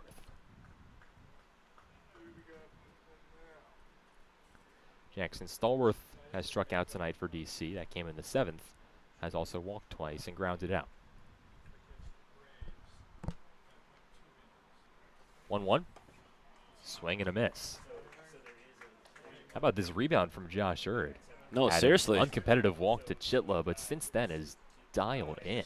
Well, I mean, Peter, give yourself some credit. You called it. The strikeout stuff has been there, and you said you can see the potential with it. He's showing it. This has just looked dominant ever since that walk, and he's 1 more pitch away from another strikeout. 1-2. Got him swinging. How about that inning from Josh Hurd? Strikes out the side. The last 6 T-Bolts outs have been recorded via the strikeout. A couple of great pitching performances back-to-back out of the pen from Pastella and Hurd. Heading to the bottom of the 8th, where Silver Spring looking to get back into this one. Running out of time, though. Need 4 runs and have just 6 outs to do it. Radio Tire Company. The Radio Tire Company on 9101 Brookville Road in Silver Spring specializes in balancing, repair, and installation of your car's tires. The Radio Tire Company has experienced technicians with a commitment to quality service, advanced equipment for balancing and installation, and comprehensive repair options. The Radio Tire Company on 9101 Brookville Road in Silver Spring, a proud supporter of your Silver Spring Tacoma Thunderbolts. Chuck Levin's Music. Chuck Levin's Washington Music Center at 11151 Veers Mill Road in Wheaton has been serving Washington's musicians since 1958. Chuck Levin's is family-run and is famous for instrument sales and its repair facilities for guitars, woodwinds, brass strings, and electronics. Open Monday through Saturday from 10 to 6. Chuck Levin's Washington Music Center at 11151 Veers Mill Road in Wheaton, a proud supporter of your Silver Spring Tacoma Thunderbolts. Here in the bottom of the 8th, for the first time tonight, the DC Grays will not bring a man to the mound named Chris Fortunato. New arm in for DC is Evan Wilson. Just finished up his freshman year at the University of Richmond. Evan, a freshman All-American with the Richmond Spiders in the A-10 conference that you're familiar with, Brian, you yourself being a student at VCU. But Wilson on the season, freshman All-American, not for his pitching. He was one of the best hitters in a Richmond lineup that was the 2 seed in the A-10, hitting .329 in 50 games that he played. Led the team with 15 doubles and tied for second with 9 homers. He was a great hitter this year. The freshman who just finished up his freshman year out of Lancaster, Pennsylvania, now will get back on the mound and has been a great hitter this year for DC, but pitching at Richmond this year, 8 innings, 10 earned runs, an ERA north of 11. A two-way player that will look to continue to do so and develop the pitching part of his game. It seems like the hitting part is pretty much there, but trying to figure things out on the mound. And the first guy out of the DC Grays bullpen with just 6 outs to get, holding on to this 8-4 Grays lead. Yeah, and interesting enough, we've seen now this will be the second Richmond pitcher of the day, and Christian Dre from Richmond as well. I would have thought if you're going to have multiple guys from the same college that they'd, text each other, talk to each other, hey, you're playing summer ball. Let's join the same team. But, both of these guys on different teams, one in D.C., one in Silver Spring. So, with both of them pitching in the same game, be pretty cool to see them have some banter at the end of this one and potential bragging rights. Chris Fortunato out, Evan Wilson, and Evan Rosario was the initial second baseman for DC, but he's no longer in the game. First pitch to Kelleher is a strike right down the middle. 4-5-6 up for the Thunderbolts. Mason Kelleher, Griffin Puval, Sam Camacho. Kelleher with an infield single to the shortstop in the 6th. 1 for 3 tonight. Takes a pitch well inside to make the count 1-1. Evan Wilson in limited action this year has thrown 2 innings, given up 3 earned runs. That's an ERA of about 13.5. 1-1. The right-hander fires in a fastball that's grounded foul. Well, I mean, with Fortunato pitching for as long as he did, really helped out this bullpen. They only have to go 2 innings without him. So, after really, as Patrick said, one of the best performances we've seen all this season, really a sigh of relief for the bullpen. They still have work to do, but have a 4-lead cushion. 1-2 is outside. To close the book on Chris Fortunato, one of the best pitching performances this year across the Cal Ripken Senior Collegiate Baseball League. Fortunato goes 7 innings, 3 earned runs, gives up 9 hits, but scatters them, striking out 7 and walking just 1. There's a strikeout for Evan Wilson, gets Kelleher to swing and miss. 1 out, 1 strikeout for Wilson, and 1 gone here in the 8th. Well, the Thunderbolts absolutely do not want him to pick up right where Fortunato left off, because if he does, then you can give that W right to DC. They only have 2 more innings to cut into this one, and Evan Wilson, if he gets hot at the mound, it'll be really tough for the Thunderbolts to get going. Here's the 5-hitter Griffin Puval, over 2 with a walk on the evening. 1 out, bases empty here in the bottom of the 8th. 4-run deficit, swing and miss for Puval. Last 3 T-Bolts hitters have struck out, all swinging. Gibbs and Baker to end the 7th, and then Kelleher to start off the 8th.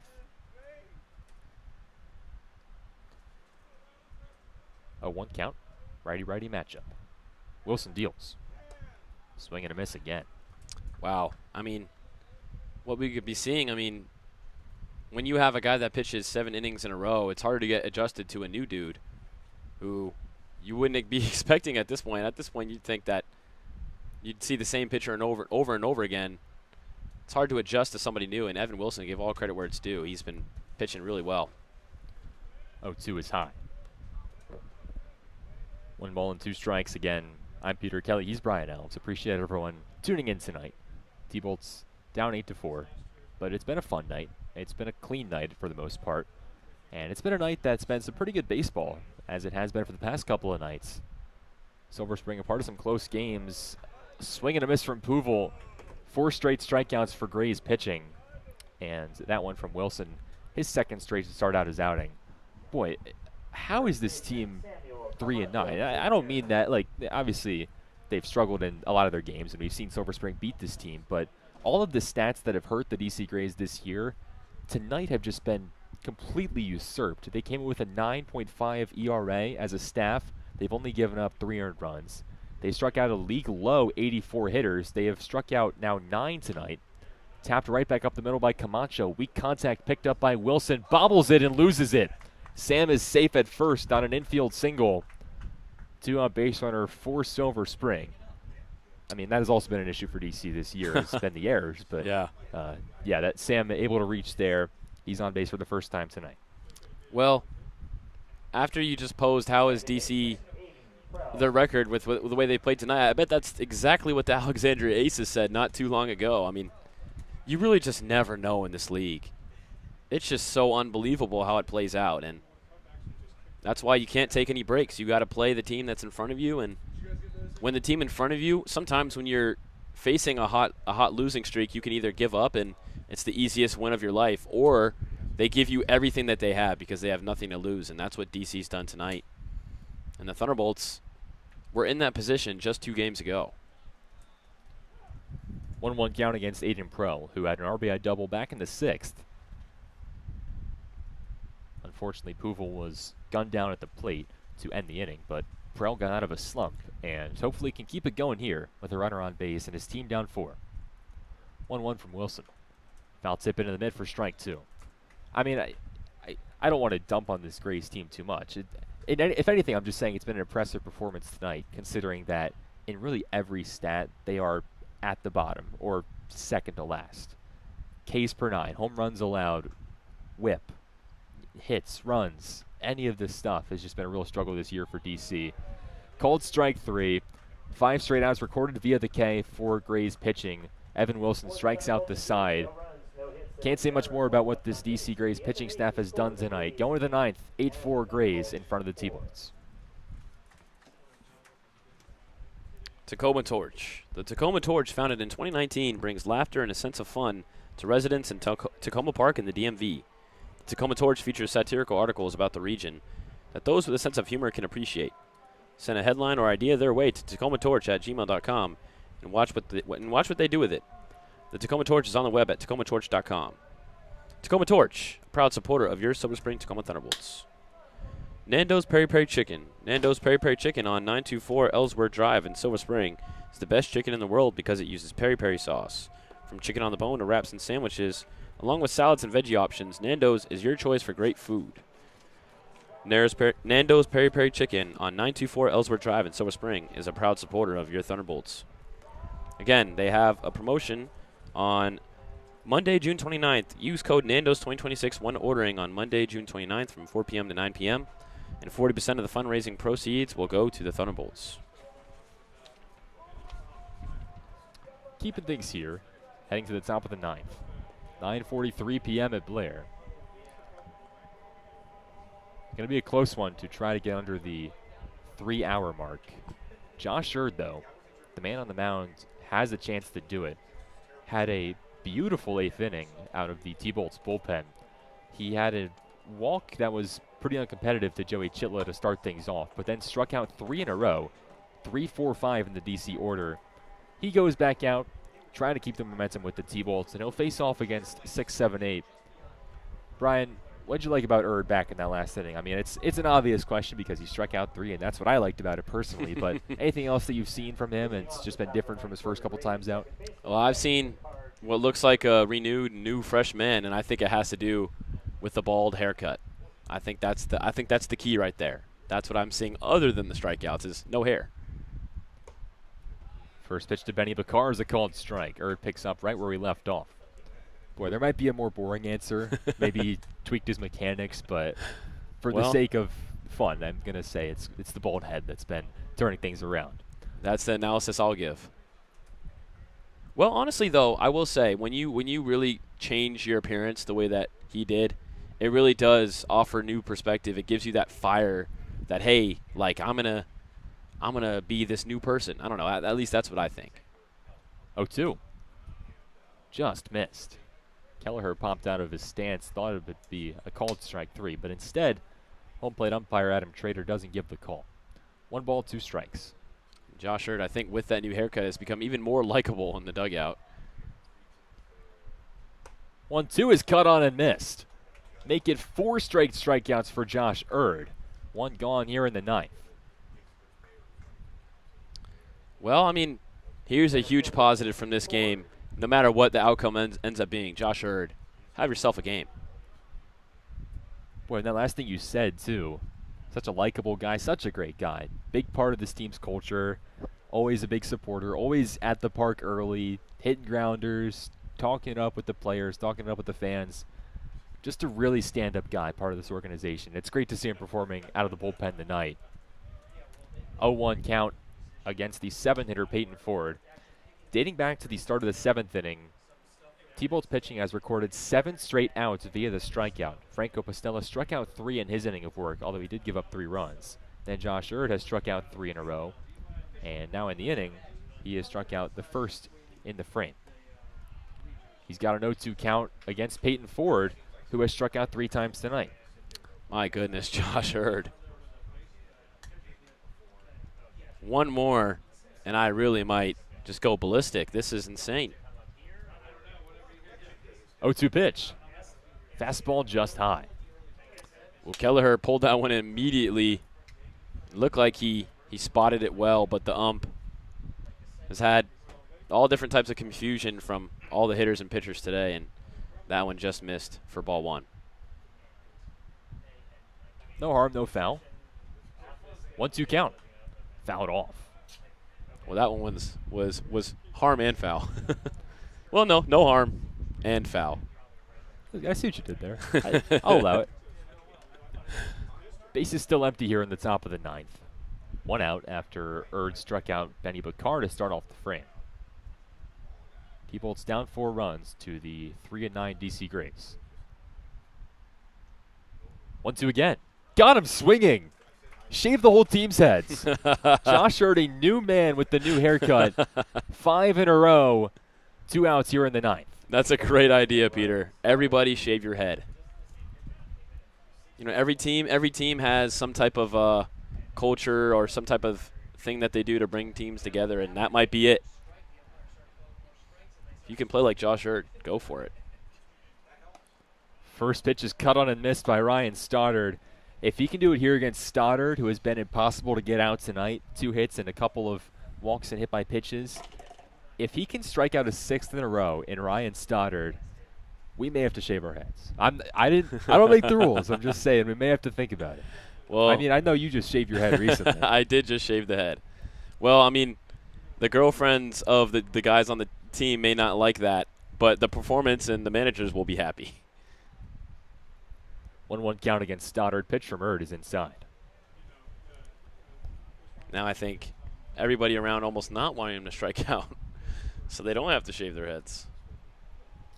It's 13 strikeouts tonight for T-Bolts pitching, 4 of them against Peyton Ford, who just struck out again here in the 9th. 2-1. Called strike 2 on the outer third. Well, this is the one that really matters. Can he do it for the 6th time in a row?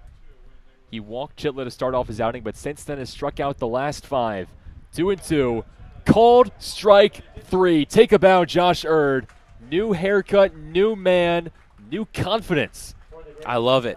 Maybe tomorrow at Olney, me and Patrick Moran will shave our heads. I said maybe. I said maybe. Pat's given me the we're not doing that at all. Because maybe. But I think Josh may have to force us to think about it. Through 8.5, it's still 8-4 DC, but Josh Erd with a performance to remember. 3 outs to get for DC. United Therapeutics. United Therapeutics in Silver Spring develops pharmaceuticals and technologies that help patients in need of organ transplantation. United Therapeutics is guided by the principles of always striving to do the right thing and relentlessly pushing to always do better. As a result, the company was included among America's Best Companies by Forbes magazines. United Therapeutics in Silver Spring is a proud supporter of your Silver Spring Tacoma Thunderbolts. Parkway Deli.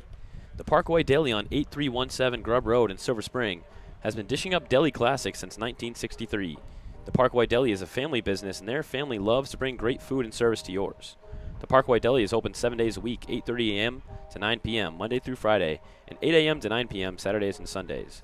The Parkway Deli on 8317 Grub Road in Silver Spring, a proud supporter of your Silver Spring Tacoma Thunderbolts. Bottom of the 9th here at Blair. Just 3 outs separate the DC Grays from their 4th win and separate the T-Bolts from dropping down again into last place in the league. Evan Wilson goes back out. Grays trying to use just 2 pitchers tonight after Chris Fortunato goes 7 really strong innings and gives pitching coach Kellyanne Jenkins and this DC Grays lineup something to be appreciative of. Evan Wilson goes back out after he had a strikeout-filled performance. Boy, in the last... Okay, I'm gonna say this right. I'm gonna get it right. Go for it. Since the end of the 6th inning, 14 of the last 15 outs have been the strikeout.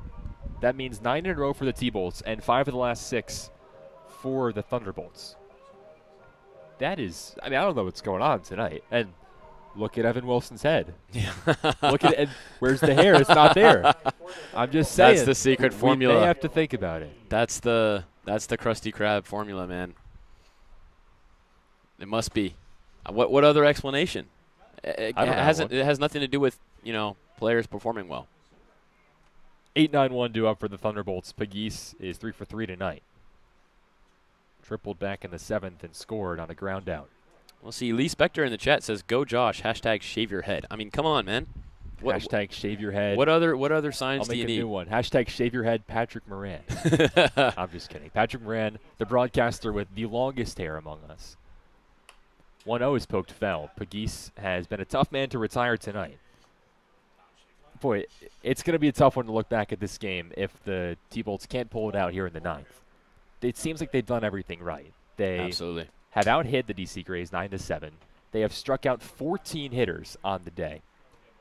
And yet, they find themselves down 4 runs. And a big part of that is back to the errors. And it's been a bugaboo all year for this T-Bolts team. A lot of games that may have been losses anyway, but became rough losses because of the errors that stack up. I'm not going to harp too much on it because we all know what an error is, and we've seen them a couple times tonight. But 1 ball, 2 strikes, nobody out. Pegues, the 8-hitter, trying to start things off, get a rally going with the T-Bolts down to their final 3 outs. And I really think it all started in that top of the first inning, first couple plays of the game. I think that set the tone for the game, and if those, went the Thunderbolts' way, we might have seen a completely different game. 2-2 pitch from Wilson. Got him swinging. Make it 15 of the last 16 outs via the strikeout. Wow. And 12 of those 15 strikeouts have been from pitchers with shaved heads. We've gotten word from Patrick Moran, our resident flow captain, that he will wear a bald cap. Well, I mean, he'll consider a bald cap. I guess we don't want to make him buy a bald cap. But he's not going to shave his head. Bald cap is still in the picture. That's good enough for me, to be honest. It's dedication. 1 gone in the bottom of the 9th. 8-4 DC in front. Joey King, the 9-hitter to the plate. The DH has a hit, a strikeout, and a ground down tonight. This one is grounded foul on the first base side. A little bit of this, a little bit of that. Thunderbolts just 2 outs away from their first loss to the Grays on the season. In the first matchup they played, they won 13-5. Seemed like today might have been the perfect opportunity for the Thunderbolts to put back-to-back wins for the first time this year, but unless something happens in these next 2 outs, they might have to wait for another opportunity. 1 ball, 1 strike against Joey King, trying to turn over the lineup card and get Acosta back up. Some updates for you on the out-of-town scoreboard. As we mentioned, Southern Maryland took down Bethesda early in the day, 18-10. Olney is in front of Metro South County 11-3 at South County High School. King on a line into left center, charging over Peyton Ford. He can't make the catch. It gets away from him momentarily, and King's going to try for 2. The throw in is late. Joey King with his 2nd hit of the day. He's got a double and now a single out of the 9th spot. Uh-oh. I don't know why I'm saying uh-oh. four lead cushion for the Grays, but of course, you keep playing. You keep playing for the Thunderbolts. And even just making this as close of a game as possible in the bottom of the 9th, you got to show your heart. You got to show that this baseball team has changed, and I believe it has. I'm excited to see if they're able to put a run forth at least to end this game. Here's Jonah Acosta, 3-hit night for him. First pitch to Jonah is chopped foul. Someone check if Joey King shaved his head between innings. I will try to get you an update on that. King a multi-hit night. Really good production from the 8 and 9 hitters tonight.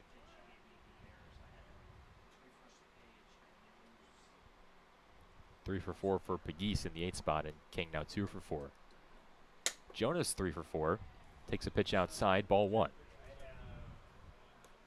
Acosta trying to get things going. T-Bolts need 4 to tie, 5 to pull off a miraculous walk-off win. 1-1, 1 out. Bottom of the ninth, DC with just 2 outs to get. Wilson, long look at King. Now deals. Strike 2. To wrap up that out-of-town scoreboard, top of the ninth at Gaithersburg, it's the Aces in front of the Giants 8-3.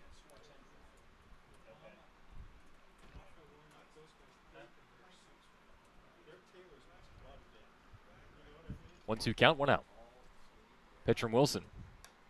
Just got a piece of it.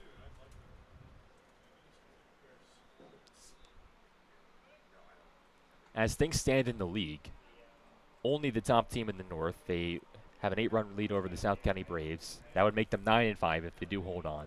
Gaithersburg's second. They would drop to 7-6 with a loss tonight, which seems like they're in position to do that. Bethesda in third at 6-6. And Silver Spring Tacoma 3-8 on the verge of 3-9. 1-2 again.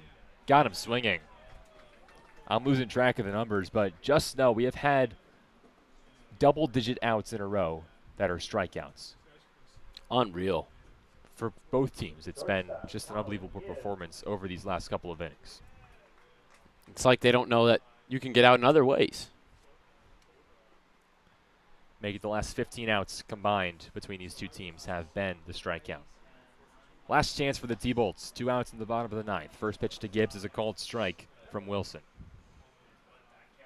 Acosta has been a tough guy to strike out this year. Just the first time tonight he has done that. On the season,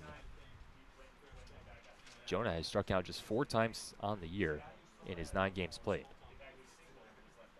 0-1 is cut on and missed, and Silver Spring down to their final strike. Got to fight. One more strike. Got to battle here. Unless the pitch is clearly outside, try to get a piece of it and see if you can bring in one more run. You got Joey King on second. Got to fight indeed. 0-2, 2 outs. Called strike 3.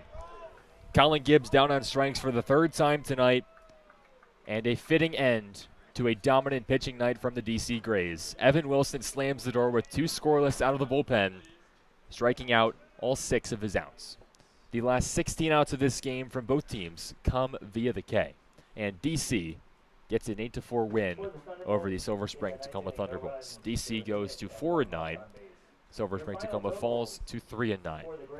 Brian, another tough one. Silver Spring did a lot of things right tonight. A lot of things right on the offensive side, out-hitting DC. But the strikeouts are a good thing for the pitchers, seeing guys like Josh Sherd come out of the bullpen and fire pitches in the strike zone, but are a bad thing when that's a struggle that happens at the plate. Moving forward, what's your takeaway from this game as we get deeper and deeper into the season? Well, I feel like I'm a broken record, but again, the errors have got to be limited by this team. I think it's when they're winning games, not a lot of errors. When they're losing games, there's a lot of errors. Really speaking the obvious here, but I think it's just something that you got to clean up. We've seen recently in the 2 wins that they had out of their 3 games before this today, the errors were low, either at 1 or 0. And when you play defensive ball like that, when you're helping out your pitchers and doing the most you can behind them, you're going to see success. And I think the Thunderbolts, the way that they rotate the lineups, the way that things come through, at times you might see good and at times you might see bad. Tonight it wasn't the greatest, but I think still a lot that you can build off. I really have been impressed, and I think this Thunderbolts team is completely different from the one that we saw earlier this year. I'm excited to see how they build off of this. Some encouraging stuff from Silver Spring on the night, but overall it ends in a loss. 8-4 DC takes it, equalizing the season series at a win apiece. Looking forward, tomorrow Silver Spring goes on the road at Olney. They'll take on the Crop Dusters at a 6 p.m. start time at First Responder Field, staying in Montgomery County. Then on Saturday, it's a doubleheader against the Alexandria Aces on the road at Frank Mann Field. That's a team that Silver Spring has seen once this year and won their only meeting 20-0. That'll do it for us. Final score from Blair, DC Grays 8, Silver Spring Tacoma Thunderbolts 4. That'll do it for us here in the booth. On behalf of our writer, Pat Moran, everyone who made this possible, and my co-broadcaster, Brian Alves, we thank each and every one of you for tuning in on this Thursday night.